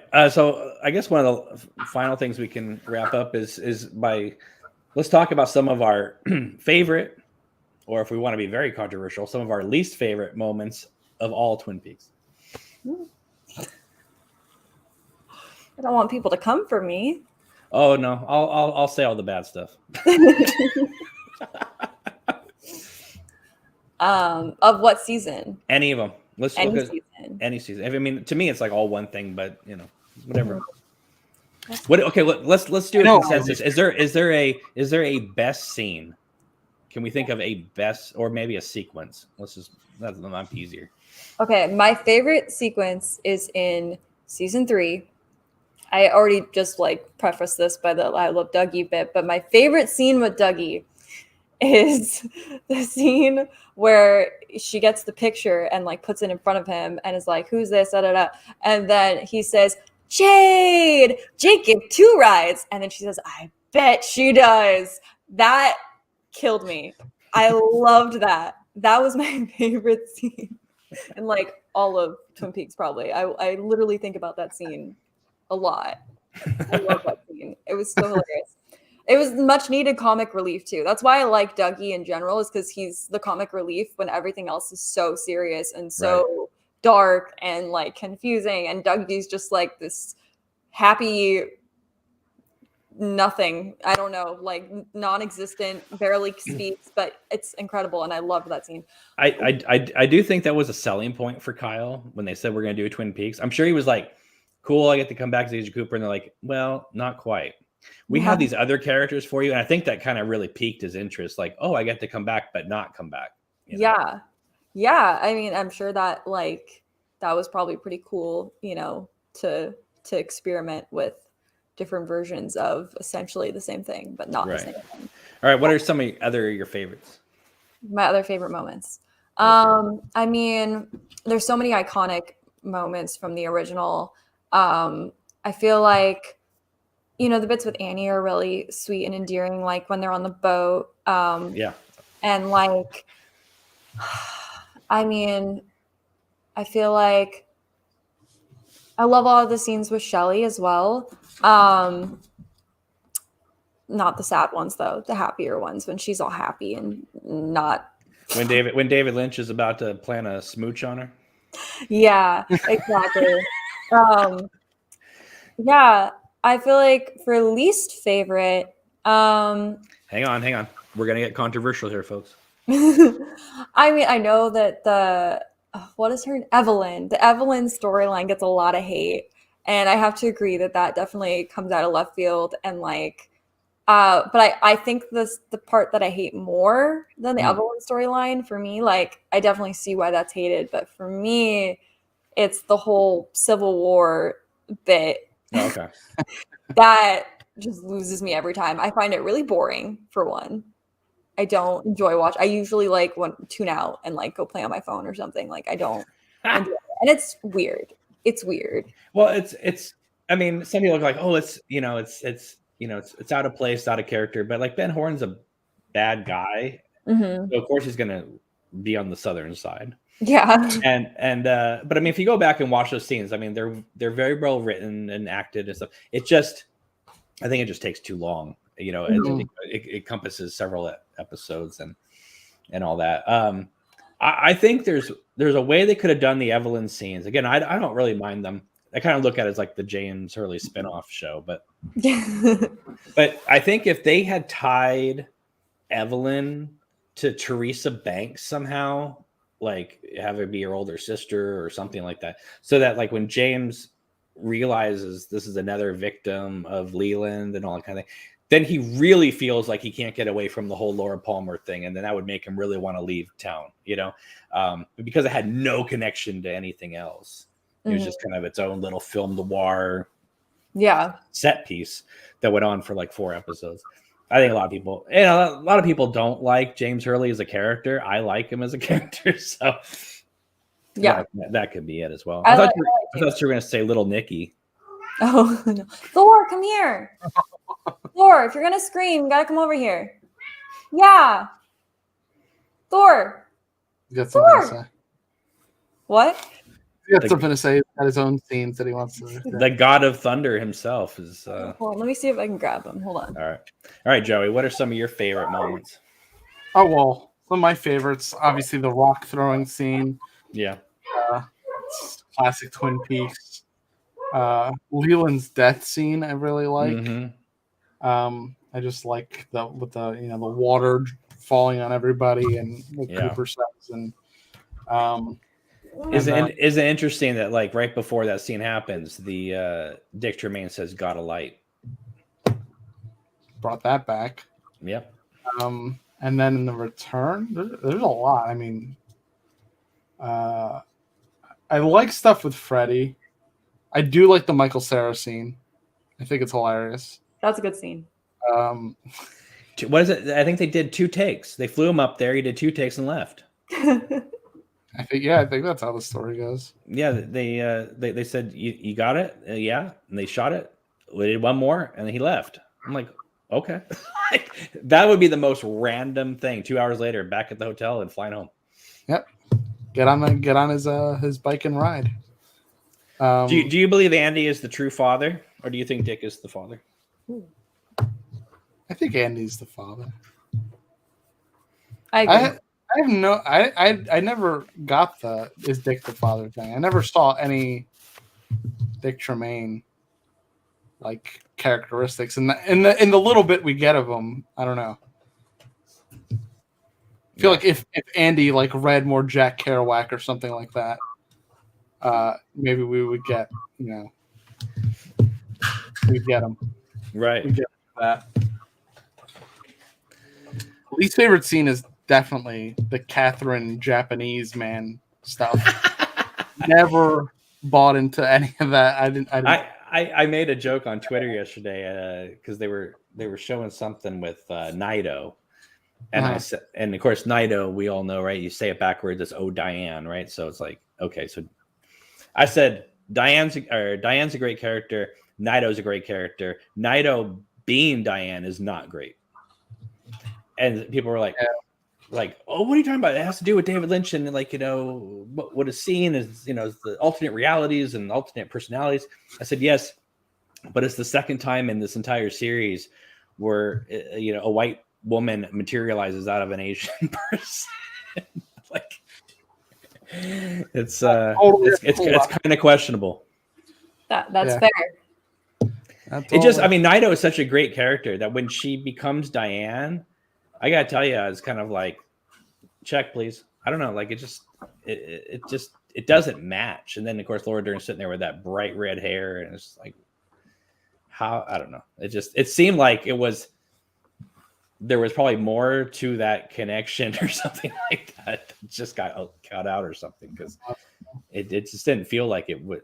It was like, we need to get Laura Dern in this scene. How are we gonna get her in this scene? I know. Let's just dissolve and have her be there. But yeah, I don't know. I mean, like, there's not a lot I don't like. There's some stuff that I think works individually, but like in season 3, like all that stuff with Steven, I just can't. It's just that scene by the tree is just way too long. But I would say probably there's so many great scenes, but I think the best sequence has to be just the whole Cooper sheriff and log lady in the roadhouse, and then it goes right into Madeline's murder, and then with Julie Cruz's song, and that dissolved to the drapes, and it's like, Jesus. Like, I just remember that night watching it going, oh wow, okay, they just killed Cheryl Lee for the second time. So can't catch a break. Definitely not. Yeah, so all right, so you are telling us you're not an unrecorded night. No. So those Reddit rumors are completely false. Wait, are there actually rumors? No. Or you just no? Okay, I was like, is that actually? But we're gonna start them tonight. We're gonna go all over Twitter and just be like, "Did you hear?" In this episode, Zoe confirms she is the lead. Laura Dern, who? No. Laura Dern's busy doing Big Little Lies 3, so they got Zoe in there. Exactly. What do you got coming up next? Anything that you can tell us about? Nothing at the moment. Really? No. Just the same thing I pitch every time. If you want to go watch Skin in the Game, that's the only thing I have that's come out recently, and that's still on Amazon, Apple TV, I think, or something like that. I don't know. I'd have to. When you audition now, are you going into rooms and auditioning, or are you just doing a lot of taped stuff? Everything's taped right now, at least for me. Oh wow. So, yeah. But honestly, like, there's kind of been a transition to tape before COVID. Oh my God, stop meowing. There's kind of been a transition to taped like before COVID happened. So it's not that weird. Like the last like 5 years, a lot of my stuff has been taped versus before. So, it was kind of an easy transition to make for that reason. I mean, making tapes is like both. I'm kind of surprised that they're having you do tapes, because you think they would just have you like record a video and just send in a link to them or something like that. Like, what do you mean? Like, like when I talked to Jennifer Lynch years ago, she said that she did all her casting via Skype. Oh, I haven't done that. I've done like one Zoom casting, but it was for AFI short film. So most of my stuff I tape it, edit it together, and then send it to them on what do they give you like specifics of like, I'm sure it's all different, but it's like they send you lines, or they just say, find something that's similar to this, or no, they usually send you lines, they send you sites, and you do that. Sometimes they have something specific, like I just did one where they wanted me to improvise like telling about myself. So, I just did a little blurb, like 1 minute blurb about myself. And then, so there's sometimes different, things like that. Sometimes the slate, they want specific things, which a slate is just saying your name. And sometimes they ask for specific things on that. They have you do like head to toe shots. So they have you like stand back so they can see like, okay. Yeah, as much as you can, which a lot of times if I get one good slate, I'll just reuse that, because if they didn't ask for anything specific, it's easier to not do that all the time, because like Right. I shoot on this wall behind me, and like I have to move all the furniture, and then there's like plugs and there's a shelf, and so it's hard to get a full blank space behind me. So a lot of times if I get a good one, I just reuse that. But until it isn't accurate anymore. Like I was using one from a year ago, and like I look different than I did a year ago. So like Right. to update it. But yeah, I mean, they're pretty easy on one hand, because it's like you have control over your product, whereas when you go into a room, you don't. And a lot of times there's other factors like nerves and whatever. So you can really make sure you put in a good product, but at the same time that can be really torturous, because then you're really, really trying to do your best, and you're just like, I hate that, And so it's hard, but it's easy. And then I get usually really short scenes because I audition for small parts. So it's usually not super big of a time commitment, because I just have to spend a few minutes memorizing. Sometimes I memorize right before I shoot if it's short enough. So, it's pretty easy, but at the same time, it's not easy, if that makes sense. Right. Do you ever, how many takes do you normally do before you are satisfied? It definitely depends on what the scene is. If it's something really easy, like I'm literally saying a sentence and that's it, I'll probably do 3 takes, because I'm probably going to get it like the first time, and I'm just giving either 3 different versions of it to see which one I like better, or I'm just doing 3 for safety. If it's an actual scene, like there's an actual back and forth, I probably am going to do more like 3 to 6 takes, because sometimes I mess up, or sometimes I don't like, or like the fan turns on, or the cat meows, or, things happen. So it's probably like, I think tops would be like 10 takes. It's not usually more than 10 takes. How many times did you do your lines in your scene in Twin Peaks? Twin Peaks. Yeah. How many takes did they do that? Well, we did multiple angles. Right. So I feel like it was probably like 2 to 4 takes per angle. And, there's a wide shot, there's a close up, there's, all these different angles. Lynch isn't a multiple camera director, huh? No, he's not. He's also not like super big on doing a lot of takes. One of the things he said, which was on my close up too, which I was really happy about. We did the take, and he was like, that was perfect. And somebody in the crew was like, oh, we should do one more for safety. And he was like, why would you do that? We don't need to. Like, it's perfect. Don't mess with perfection. And the guy was like, well, it's just the cherry on top. Like, let's just make sure. Convinced him to do it. That take, I fucked up my line. Oh, I'm sorry. I messed up my line. But yeah, it was interesting to see that like he was right. It was perfect, and messing with it made it worse. Well, I mean, sometimes you just don't know. There might have been somebody who knocked something on the, and you don't know if it recorded or something like that. I mean, no, I mean, I don't know why, but he was very quick, because there are some directors that do a million takes. But I find that every time that I've done something, I feel like it's always really quick. I remember my first real role when I was 17, and I worked on this film called Laggies. And I remember that first take, because I was really nervous because it was my first job, and being like really unsure of how I read it and performed. And then the second take, I was like, okay, I'm kind of warming up. The third take, I was like, all right, like I almost got this. And then the next take, and we were just done. I was like, I didn't even feel like I was like there yet, like, and we're just done.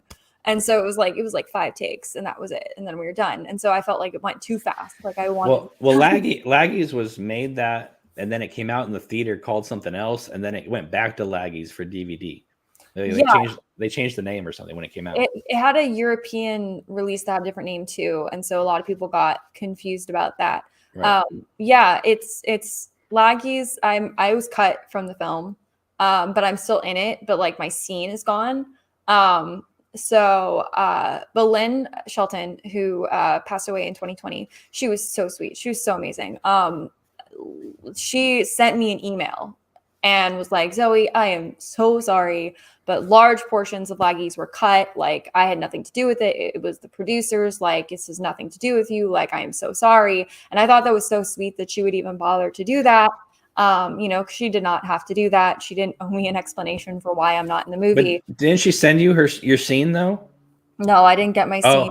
Okay. But in the DVD, if you listen to the commentary, she like mentions me by name, even though like obviously my character is sophomore girl. I don't really have a name, but I in my scene, she's like, "Oh, poor Zoe," and she was like, "Oh, Zoe, we felt so bad for her because she gets ditched at prom." But yeah, it was she was really sweet. It was really amazing. And then I worked on another film with Megan Griffiths, who was really good friends with Lynn. And when I was at the premiere for that in Seattle, Megan was like, "Oh, Lynn wanted me to tell you that she says hi." And at that point, it had been quite a few years since I'd worked with her, and I just thought it was really sweet that she even bothered to have a discussion about me with this other person. You must have made quite an impression on the set or something that day. Oh, well, I don't know. I don't know. The director will remember you years later of a scene of a character that got cut, you know. Yeah, I mean, I think it's because like she's from Seattle, and it was really important to her to make a film filmed in Seattle 100% fully. And, she hired a ton of crew, and different people who were Seattle based and really wanted to give jobs to people. And so she cast Seattle actors. They all went into smaller roles like mine. It meant something to her. And so I think that I would assume it's because of that, because of being a Seattle actor. I don't obviously know. Unfortunately, I haven't seen Lynn since. I don't actually know. I don't remember if I saw her at the Sundance premiere or not. It might have been that I haven't seen her since I shot, but I might have seen her at Sundance. I don't remember. But I haven't seen Lynn in a very long time. But yeah, I mean, that would definitely had an impact on me, her, being so kind to me and like, appreciating me for my performance, because I was very nervous. And I was also working with Chloe Moretz and Keira Knightley, and like literally like in the scene with them, acting with them. And How were they as actors? They were awesome. Chloe was very nice to me. There was one part where I messed up my line, and when she walks off, and so when she came back, before I even just could say anything to her, she's like, "Don't even worry about it. Like, you're fine. Like, you're good." And then she'd like say hi to me, and then like I remember we were like messing around between takes, and we were like all dancing together because it was the prom scene, and like she was just super sweet and treated me like I was an equal, even though she was an A-list celebrity and I was nobody. And Keira was also very sweet.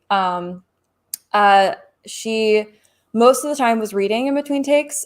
She's a very shy person, but the times I did talk to her, it was funny because I felt like she felt more awkward talking to me than I felt talking to her, just because she's very introverted and shy. But her security guard / assistant, Marcus, I remember his name because he was so amazing. He talked to me a lot. He talked to my mom a lot because I was 17. So my mom had to, come check on me every once in a while. And he would talk to her. He like came up to her and was like, "Oh, you're Zoe's mom." And, like made a point to like talk to her and said that I reminded him of Keira when she was younger and like how great I was. And at the premiere, I was super overwhelmed because it was Sundance and I was still 17. It was really just overwhelming experience. And I went to the after party and I walked in and I was like, I don't know what to do. And there were 2 levels to it. And I was on the bottom level and like some guy started talking to me, whatever. And then I keep looking over and I see that people are going upstairs and there's like guards there. And I realized that's like the VIP section. And I was like, I don't know if I'm allowed in that. Like, I don't know. He comes up to me and he's like, "Oh my gosh, I remember you. Like, what are you doing down here? Like, everyone's upstairs. Like, come on." And like took me upstairs and then literally put me with 2 of the other actors, Daniel and Daniel Zobato. And why am I forgetting his name? He's in the freaking Scream movie now. Dylan Arnold. There we go. Dylan Arnold. He put me with Dylan and Daniel and was like, you boys take care of her. Like, make sure she's okay. And like, he kept coming back to check on me and make sure it was just like really sweet. And like Dylan and Daniel were really great too. And it was great. And it was a really good experience for first experience, but it was very, very scary. I can imagine. Did David appreciate your performance enough that you got some turkey jerky at the end of the shoot, or no? Did Grace get to eat the vodka? That's what I want to know. I don't know about that. Maybe. Maybe. I wish I got some turkey jerky. That'd be a cool souvenir. I have one when they did the pop-up bar when they made a little recreation of it on one of the drinks. I have one of those somewhere. Oh, okay. Where it is, but I have it somewhere in a box.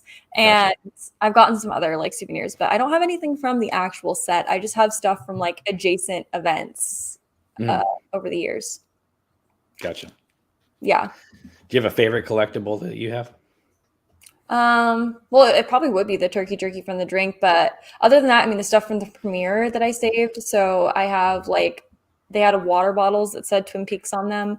And then I have this coaster that was apparently made by David Lynch that they gave out to everybody. That's like a little wood like carving. Mm-hmm. And what else do I have? I mean, I have the tickets from the premiere. I have like a ton of stuff from the premiere. That probably has the most sentimental value because it's like from that night. Did you ever meet or talk to Mark Frost? No, I've never met him. Oh, really? I don't know if he knows I exist. I assume. I'm going to assume because you're in a scene in the show that he co-created. I don't know. I in my mind I'm like, oh, he doesn't know who I am, so I don't know.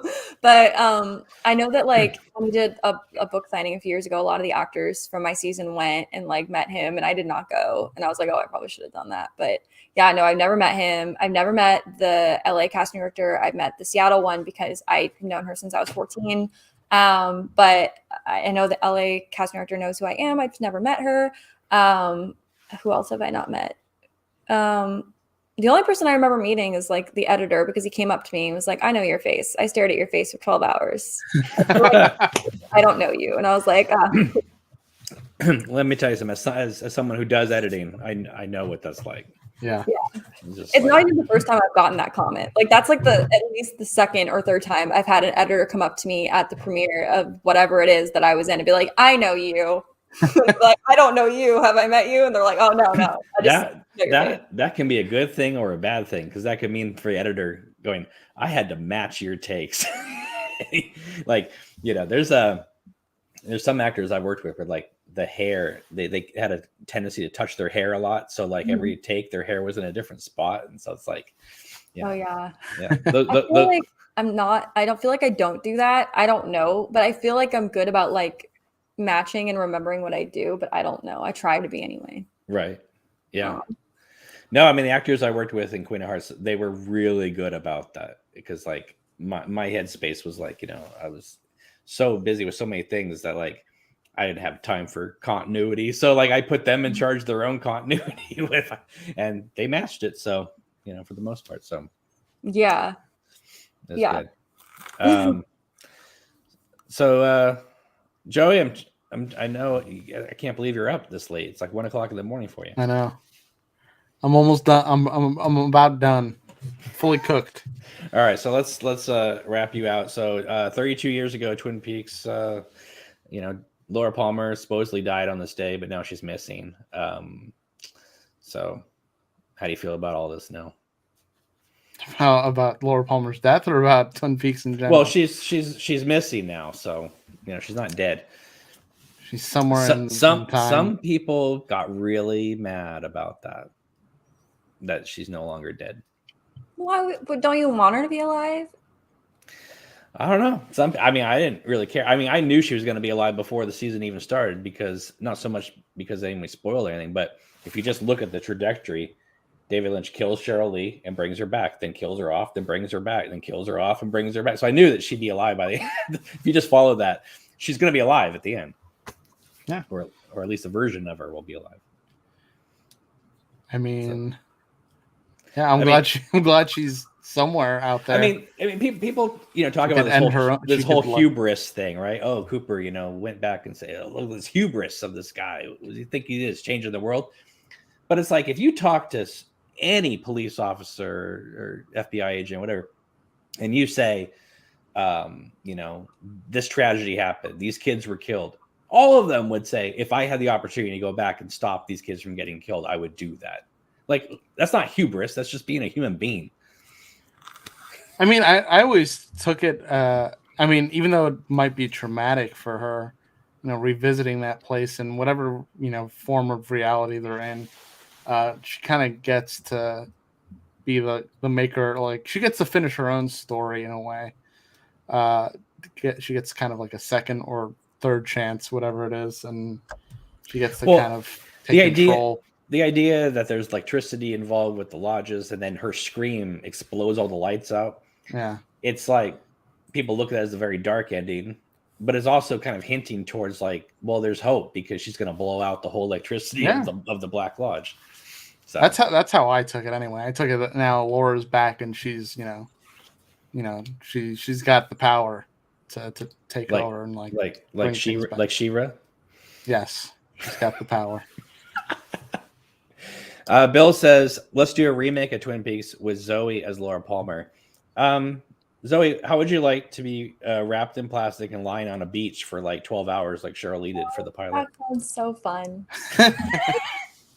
If you notice, especially on the HD version, you can see all that nasty gravel on her face and on the hair and stuff like that. It's David just did that himself. That was not a special effects guy doing that. He was just come here, Cheryl, let me just put this stone on you.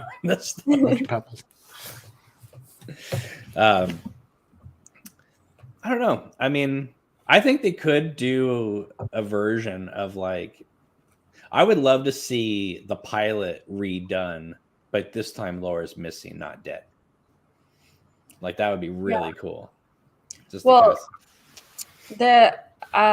Pretty Little Liars, I feel has some Twin Peaks inspiration. I don't know if that's a fact, but as someone who watched the show and then watched Twin Peaks, to me, I see a lot of similarities. Sure. And at the beginning of that, Alison DeLaurentis is missing, and they don't know that she's dead. And they find out at some point she's dead, but then she actually isn't dead. Wait, sorry if that spoiled it for anyone who cares about Pretty Little Liars, but she actually isn't dead. Spoilers for Gone Girl too. Yeah. But yeah, I feel they could do something similar to that, that kind of story arc. And then there's Veronica Mars, if you've seen that, season 1 of that, is she's investigating the murder of her best friend, and her best friend, of course, is Amanda Seyfried. So, who is she's definitely the Laura Palmer of season 1 of Veronica Mars. Yeah, there's probably a lot of shows that have taken inspiration from it. Oh, you think the X-Files didn't totally rip off Twin Peaks? They even got David Duchovny to show back up as an FBI agent. So, Yeah, I know. That's kind of the weird coincidence of that all. Joey, if you need to go, I understand. But Zoe, I just have to ask you this, because I know you're a very big advocate for LGBT rights and community and stuff like that. How do you feel about this? Have you seen this stuff on Twitter now, where people are really kind of going after David Duchovny for reprising the role of Denise? There seems to be this sort of backlash because David Duchovny isn't a real trans actor. And of course, there's a lot of pushback from Twin Peaks fans going, no, he originated that role, so let him, and then people are saying, yeah, but if you watch the Denise scenes back in the day, they're so badly written. And I don't know. I mean, I don't know how to feel about it, because it's a role he acted in before. And I don't think that David Duchovny is making fun of trans characters at all. I mean, I think that the fact that Denise is running the entire FBI division looks pretty, and puts Gordon in his place. Yeah, I think that especially in season 3, the way that they wrote that scene, isn't that where the "fix your hearts or die" line is? Yeah. I feel that was really important, and I feel the way that scene was written and handled now was well done. However, I definitely do see the argument of, should that have been a trans actor? I do also see the argument of how, well, the role was originally, and we're doing a revamp. We're not recasting people. But then in Fire Walk With Me, there's a recast. So it's not like it's completely impossible to recast somebody. I think that it's a tough situation because it's not a new character. It's not a new decision. It is somebody who was in the original. And it's a name. Yeah, and it's a name actor, and it's difficult to handle. I definitely do think in general, I agree with trans actors should play trans roles because, one, nowadays it's getting better, but like there's not a lot of roles written for trans actors, and it's really important to have that representation. So I think it's really important that Twin Peaks even has that storyline. Of course, it probably wasn't handled as well in the 90s. I mean, there are scenes in the L Word that are not handled as well. And the L Word is the L Word, okay? It's literally about a group of 5 lesbians who are friends, and they had a trans character. And there were some scenes that I found offensive. And I knew that it was just because of the time, and like they just didn't understand as well how to write trans characters, or maybe I'm making excuses, I don't know, but like that, it's hard because you definitely want to have accountability, but you have to have some understanding for the fact that like times have changed and people have more understanding now, and there's more vocabulary and more ways to describe these things than there were in the early 2000s and the 90s and the 80s, and that we're trying to make better changes, but like it's hard. It's a hard situation to handle. And maybe what should have happened is Denise should have been just kept out of season 3 and not been brought back, and that maybe that would have been better. Was it necessary? Sometimes I think that I wonder what the show would have been like if Denise had been with Albert and Gordon and it hadn't been Tammy. No offense to Krista Bell, but if it had been the 3 of them, yeah, and maybe a new character as well,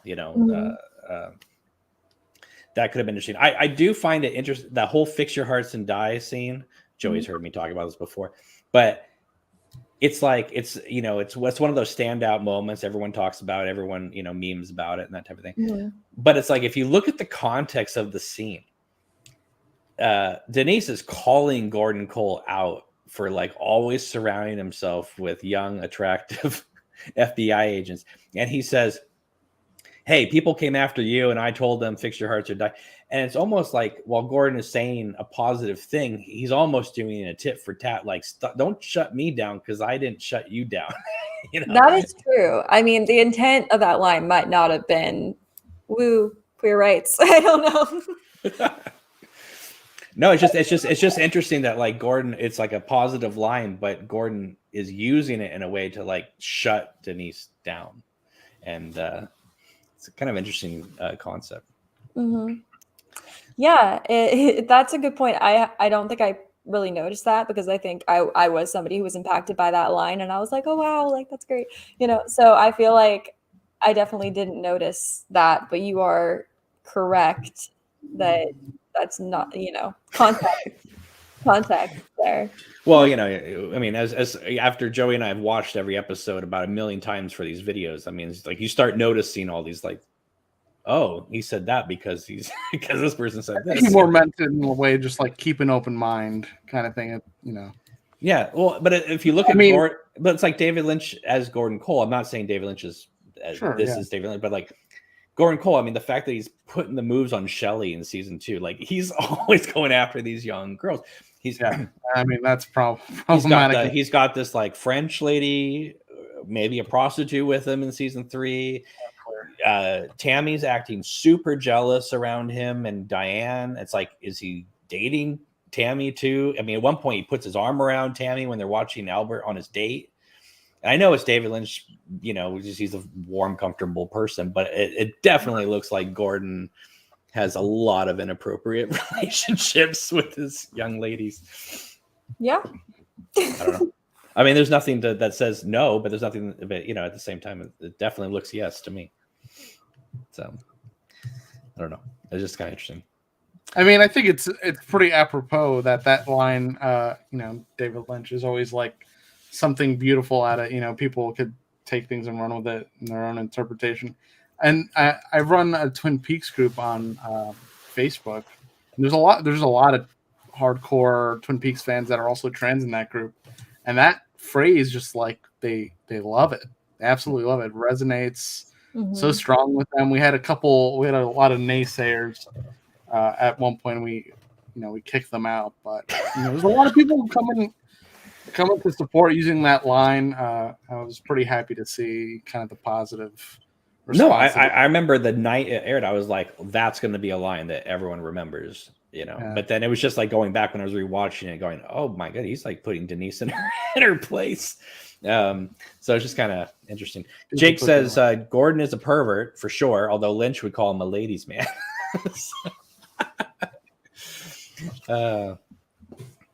Yeah, I don't know. I mean, I think that it's just an interesting concept. I was like, at first I was surprised that David Duchovny was going to come back.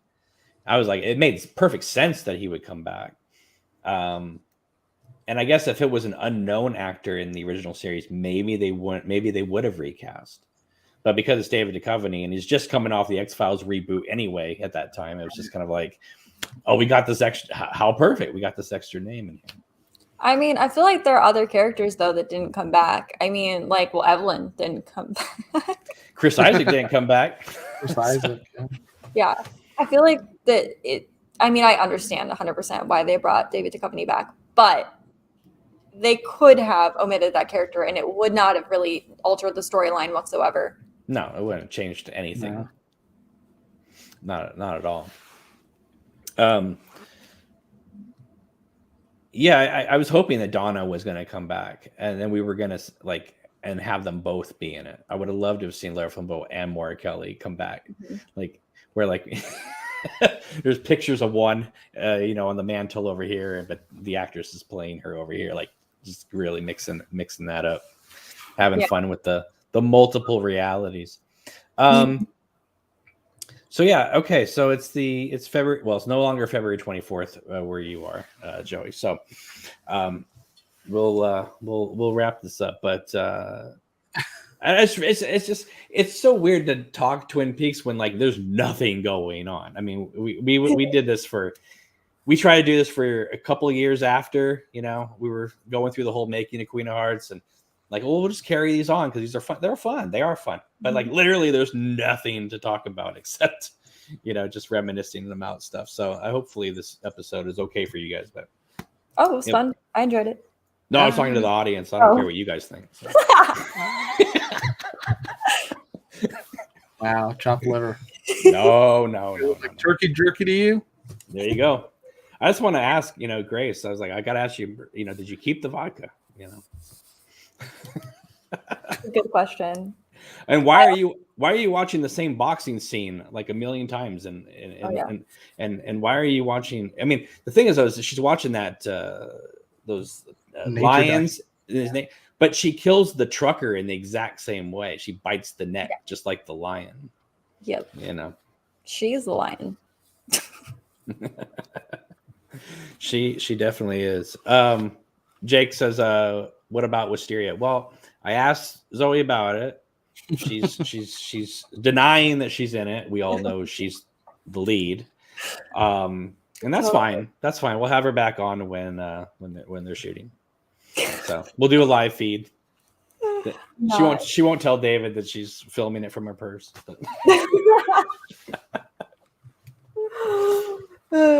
That's the one thing I want them to release more than anything of season 3 is I want them to release, because they recorded them just because of reference.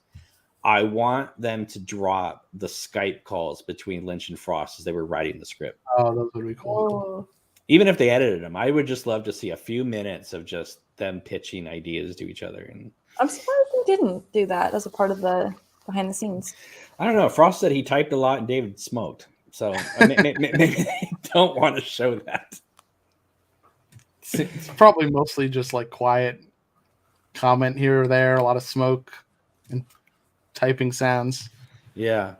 Good ASMR. Zoe, one more thing I just want to ask. When you watched the show, had you been to Snoqualmie, North Bend before? Because, you lived in that area. So you've been to the fall. So when you watch the show where you're like, oh, I know those places. Yeah, I hadn't ever like I hadn't seen the Tweed's Diner before. I don't remember ever seeing that before. I had been to the little outlet mall in in North Bend, and then I'd been to the Falls. So those are the two things I'd gone to. But I didn't go to the Falls until like 2015. Which I would end up shooting that year, but I hadn't shot yet because I went in like the spring of 2015. One day randomly, my mom was like, "Oh, you want to go see this? You've never seen it." I was like, "Yeah." So I went to go see it, and then I ended up shooting like months later. And then yeah, I've been to the outlet mall, and that was it. I hadn't seen any of the actual like locations or like driven down any of the streets or any of that. Do you have a favorite location now? Definitely Tweeds. I think it's really cool. Yeah. Well, now that it's rebuilt and it looks like the way it did in the show. I mean, Yeah. back in 04, 05, that place looked like nothing because it had burnt down and they had Oh, I didn't know that. Oh yeah, it was like there were literally Tweety birds everywhere in that place. Oh wow. Yeah, so they gutted that whole thing out and then they reconstructed it to be more or less what it looked like in the original.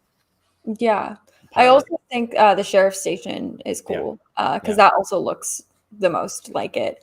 Yeah, the interiors as well. You walk in and it's like, my goodness, you're in the show. Exactly, yeah. And then I also have gotten to go to Mary's house. I've seen Laura Palmer's house, so that was cool as well. But I know not everyone probably gets to do that. I don't think she lets people in randomly. I don't really know. I know she's very like welcoming to the fans, but I don't know. Oh no, she lets them in. Really? I didn't know that.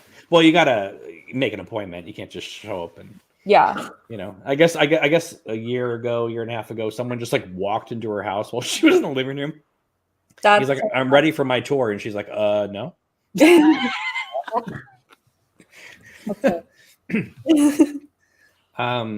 My favorites, obviously, I mean, I think the falls at night are like one of my favorites because the spotlights are on the hotel. It looks exactly like it does in the show. The way that, because they use the lighting from the spotlights for the show.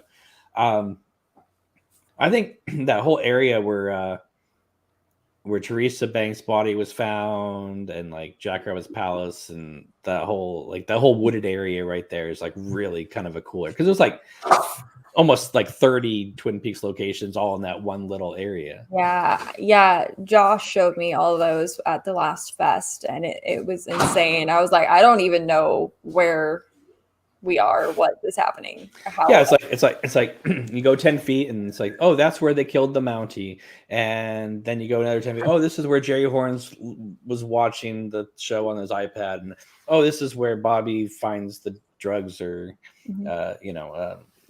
the laxative powder. Over here is where they buried the necklace and the pilot. Over here is Jack Rabbit's palace. It's like, what the hell?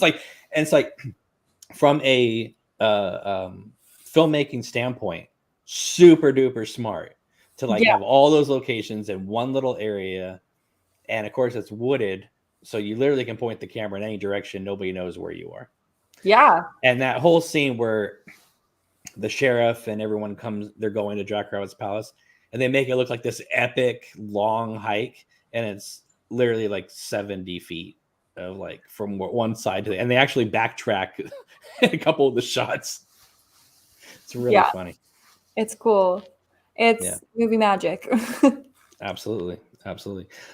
Jake says Zoe and Cheryl Lee are starring in Wisteria. It's confirmed now. So just so you know, it's going to be all over Reddit now. So we're breaking news. And we always take Reddit seriously. So. The only thing that I know of that I am currently on Reddit for is for celebrity armpits. I don't know. Don't ask me. There's a celebrity armpit. Were you the stunt armpit for Sky Fiera? No. It's literally just a picture of me with my hand on my hip, and like you see a little bit on my armpit because I have my hand on my hip. I'm also on. Is that like a kink for people? Armpits? Apparently. Oh, wow. The whole thread of celebrity armpits. I don't know. And I'm also on WikiFeed, but it's literally just a picture where I'm wearing open-toed shoes, and it's just like a picture of me. It's not like of my feet. It's just of me. You got to just send that picture into Quentin Tarantino, and you'll be cast. There you go. I'm not convinced he didn't make that website himself. This is. I mean, I love Quentin Tarantino, but this is a man who every single movie he's got a woman showing her feet, and then in Once Upon a Time in Hollywood, she has the dirtiest feet. Margot Robbie has really dirty feet in that movie theater, and she puts her feet up and. Yeah, that definitely. I mean, there's something going on there. But So I think we're all going to be on the armpit Reddit thread later tonight, and we'll see each other there. what I'm thinking is like, is there another area of revenue here for me where I can just start selling? Can you do an OnlyFans of just your armpits? Yeah, exactly. And like, yeah, do the space between your big toe and the middle toe, and then your armpit, and charge $20 a month. There you go. It's coming. It's coming. Someone did ask it might be for some people. That was the thing. Huh? Someone DM'd me and asked me if I had an OnlyFans, and I was like, that's very much out of left field. No, that seems pretty on point for the internet. For someone asked that. Yeah. I mean, honestly, like, no shame to fucking OnlyFans girls. They're fucking killing it. I mean, fucking awesome. Not for me, though. But I don't know if they're killing it anymore. They certainly did during the pandemic. They certainly did, but they're just killing it in life for doing that and having the confidence and being fucking sorry. Hey, anybody who can work from home has, God bless you. So. Exactly. Yeah. Freelance, work from home, make your own hours. I just want to know, what do you put down on like your taxes of like what you do for a living? Do you just say OnlyFans, or do you like say like a exhibitionist? I don't know. What is the job title? If you have an OnlyFans, let me know in the comments. Yeah. How do you file your taxes? What do you put on there? Jake says, "What happened to hi? How are you?" Oh, that's so 1994. Jake, come on, no one asks that anymore. Now it's you start a conversation with. Do you have an OnlyFans? Yeah. If only y'all could see my DMs. There are. I can only imagine. Listen. I can't even imagine what it would be like to be a young woman on the internet with an open DM. I can't even imagine. You have to just be honest with us. How many inappropriate pictures are being sent to you on a monthly basis? I don't get pictures. Thank God. Okay. I've only gotten one ever, and it was sent on my actor Facebook page, which was weird. Yeah. But yeah. And that was very scarring. I mean, that was horrible. But no, it's mostly just like inappropriate or weird messages. But like also like being a woman, it happens in person too. Cause like, okay, the other day, I was literally eating a sandwich. Okay. I was eating a sandwich. I was wearing a t-shirt. I was wearing leggings. I was not like, I didn't have any makeup on. I was just sitting, eating a sandwich. And I had a sandwich in my mouth. And it was a large sandwich. That was your first mistake. And this guy walks by me. And he says, "Ooh, good girl." And I'm like, I'm literally eating. Oh like, I'm literally eating. I'm literally fueling my body. I don't even understand that comment. It's a euphemism. Oh, I know, but I'm just saying I don't understand that comment because it's like, what is? This isn't making. I mean, if you're gonna be like a scumbag, at least just be. That's the problem. Scumbags are never clever. They just say stupid things. No, I mean, no, it wasn't clever. And I mean, like, I don't, like, I just, like, exist? Can I just, like, exist? You should have just thrown your sandwich at him and said, come say it to my face, fucker. Honestly, yeah. Instead, I just laughed nervously.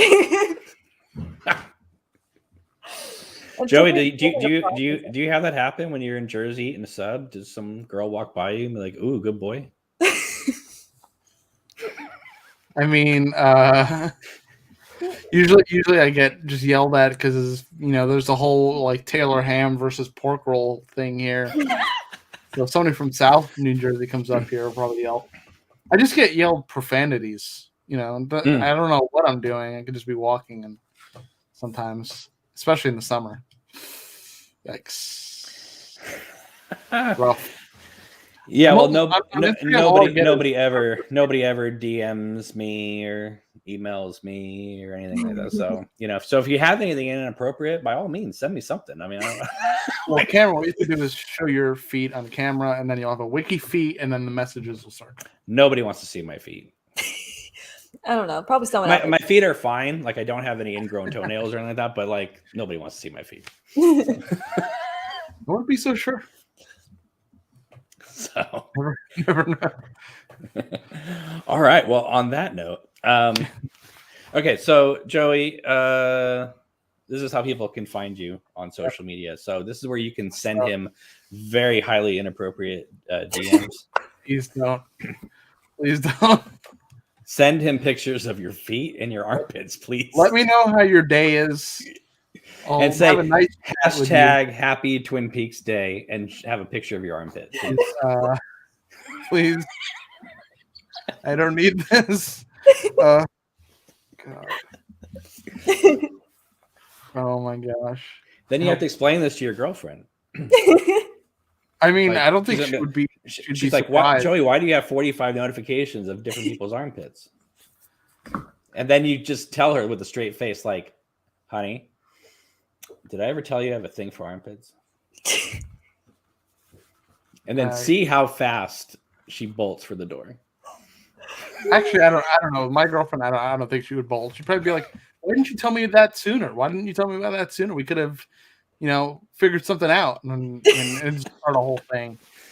It would go the other way. I don't know. How about we just don't do this? That'd be amazing to be like, "Can you send me some scantily clad pictures of your armpit and your toes?" All right. Please do not send any of that to Zoe, but this is how you can reach her.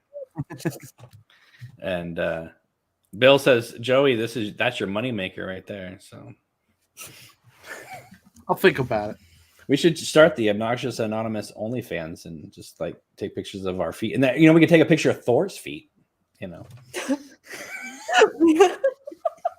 Exactly. There you go. Little cat paw. Yeah. Oh, totally. That totally works. Oh boy. Yeah. So follow Zoe on Twitter and Instagram, and you'll see lots of pictures of her sticking her tongue out at you. So much so that she posted a picture of herself without her tongue, and people condemned her for it. So.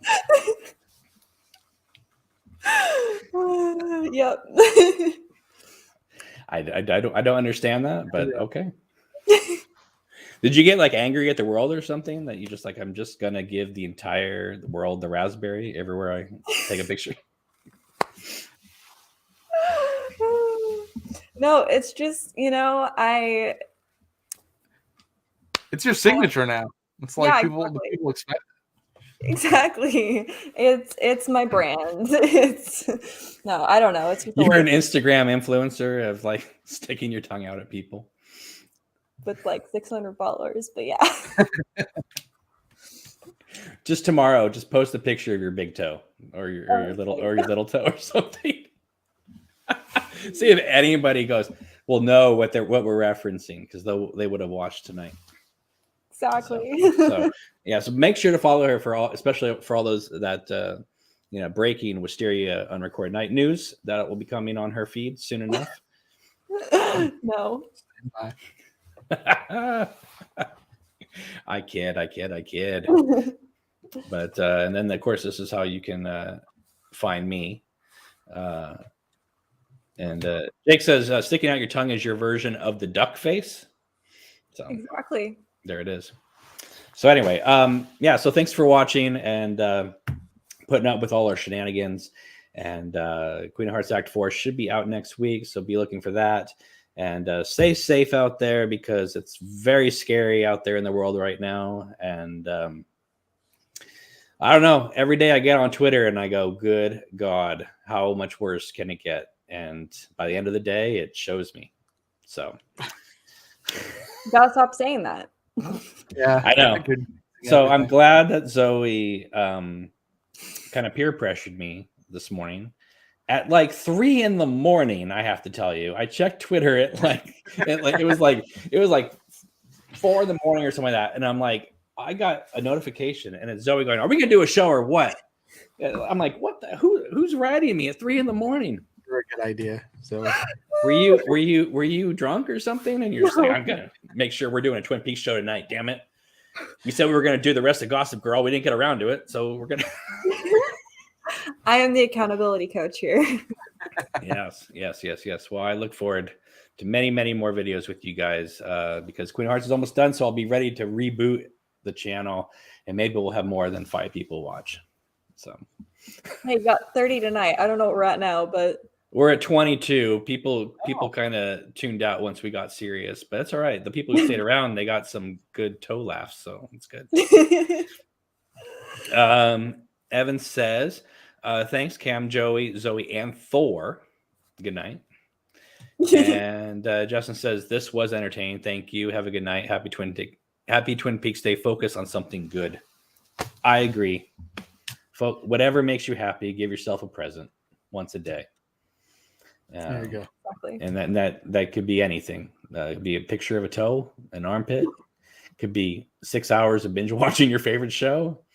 Or it could be following all of us on social media and subscribing to this YouTube channel and all of our YouTube channels, because Zoe's got one too. But she doesn't post on it anymore. But I keep saying this, but I have videos. I just haven't edited them and I'm going to post them. You can be my accountability coach on that. I think you need to upload a reel on your YouTube channel. Ooh. That's what actors do. Oh, I thought you meant an Instagram reel. Okay, that's better. Okay. I thought you meant like an Instagram. I was like, no, I don't know. No, but like a lot of people send me like their reels off YouTube. I mean, they make it unlisted or private or whatever, but it's like, yeah, it's kind of a cool, easy way to do it, you know? Yeah. So, all right, guys, have a good night. Thumbs up this video, and we will see you soon. Take it easy. It won't be a month before we do another one of these. So, all right, have a good night.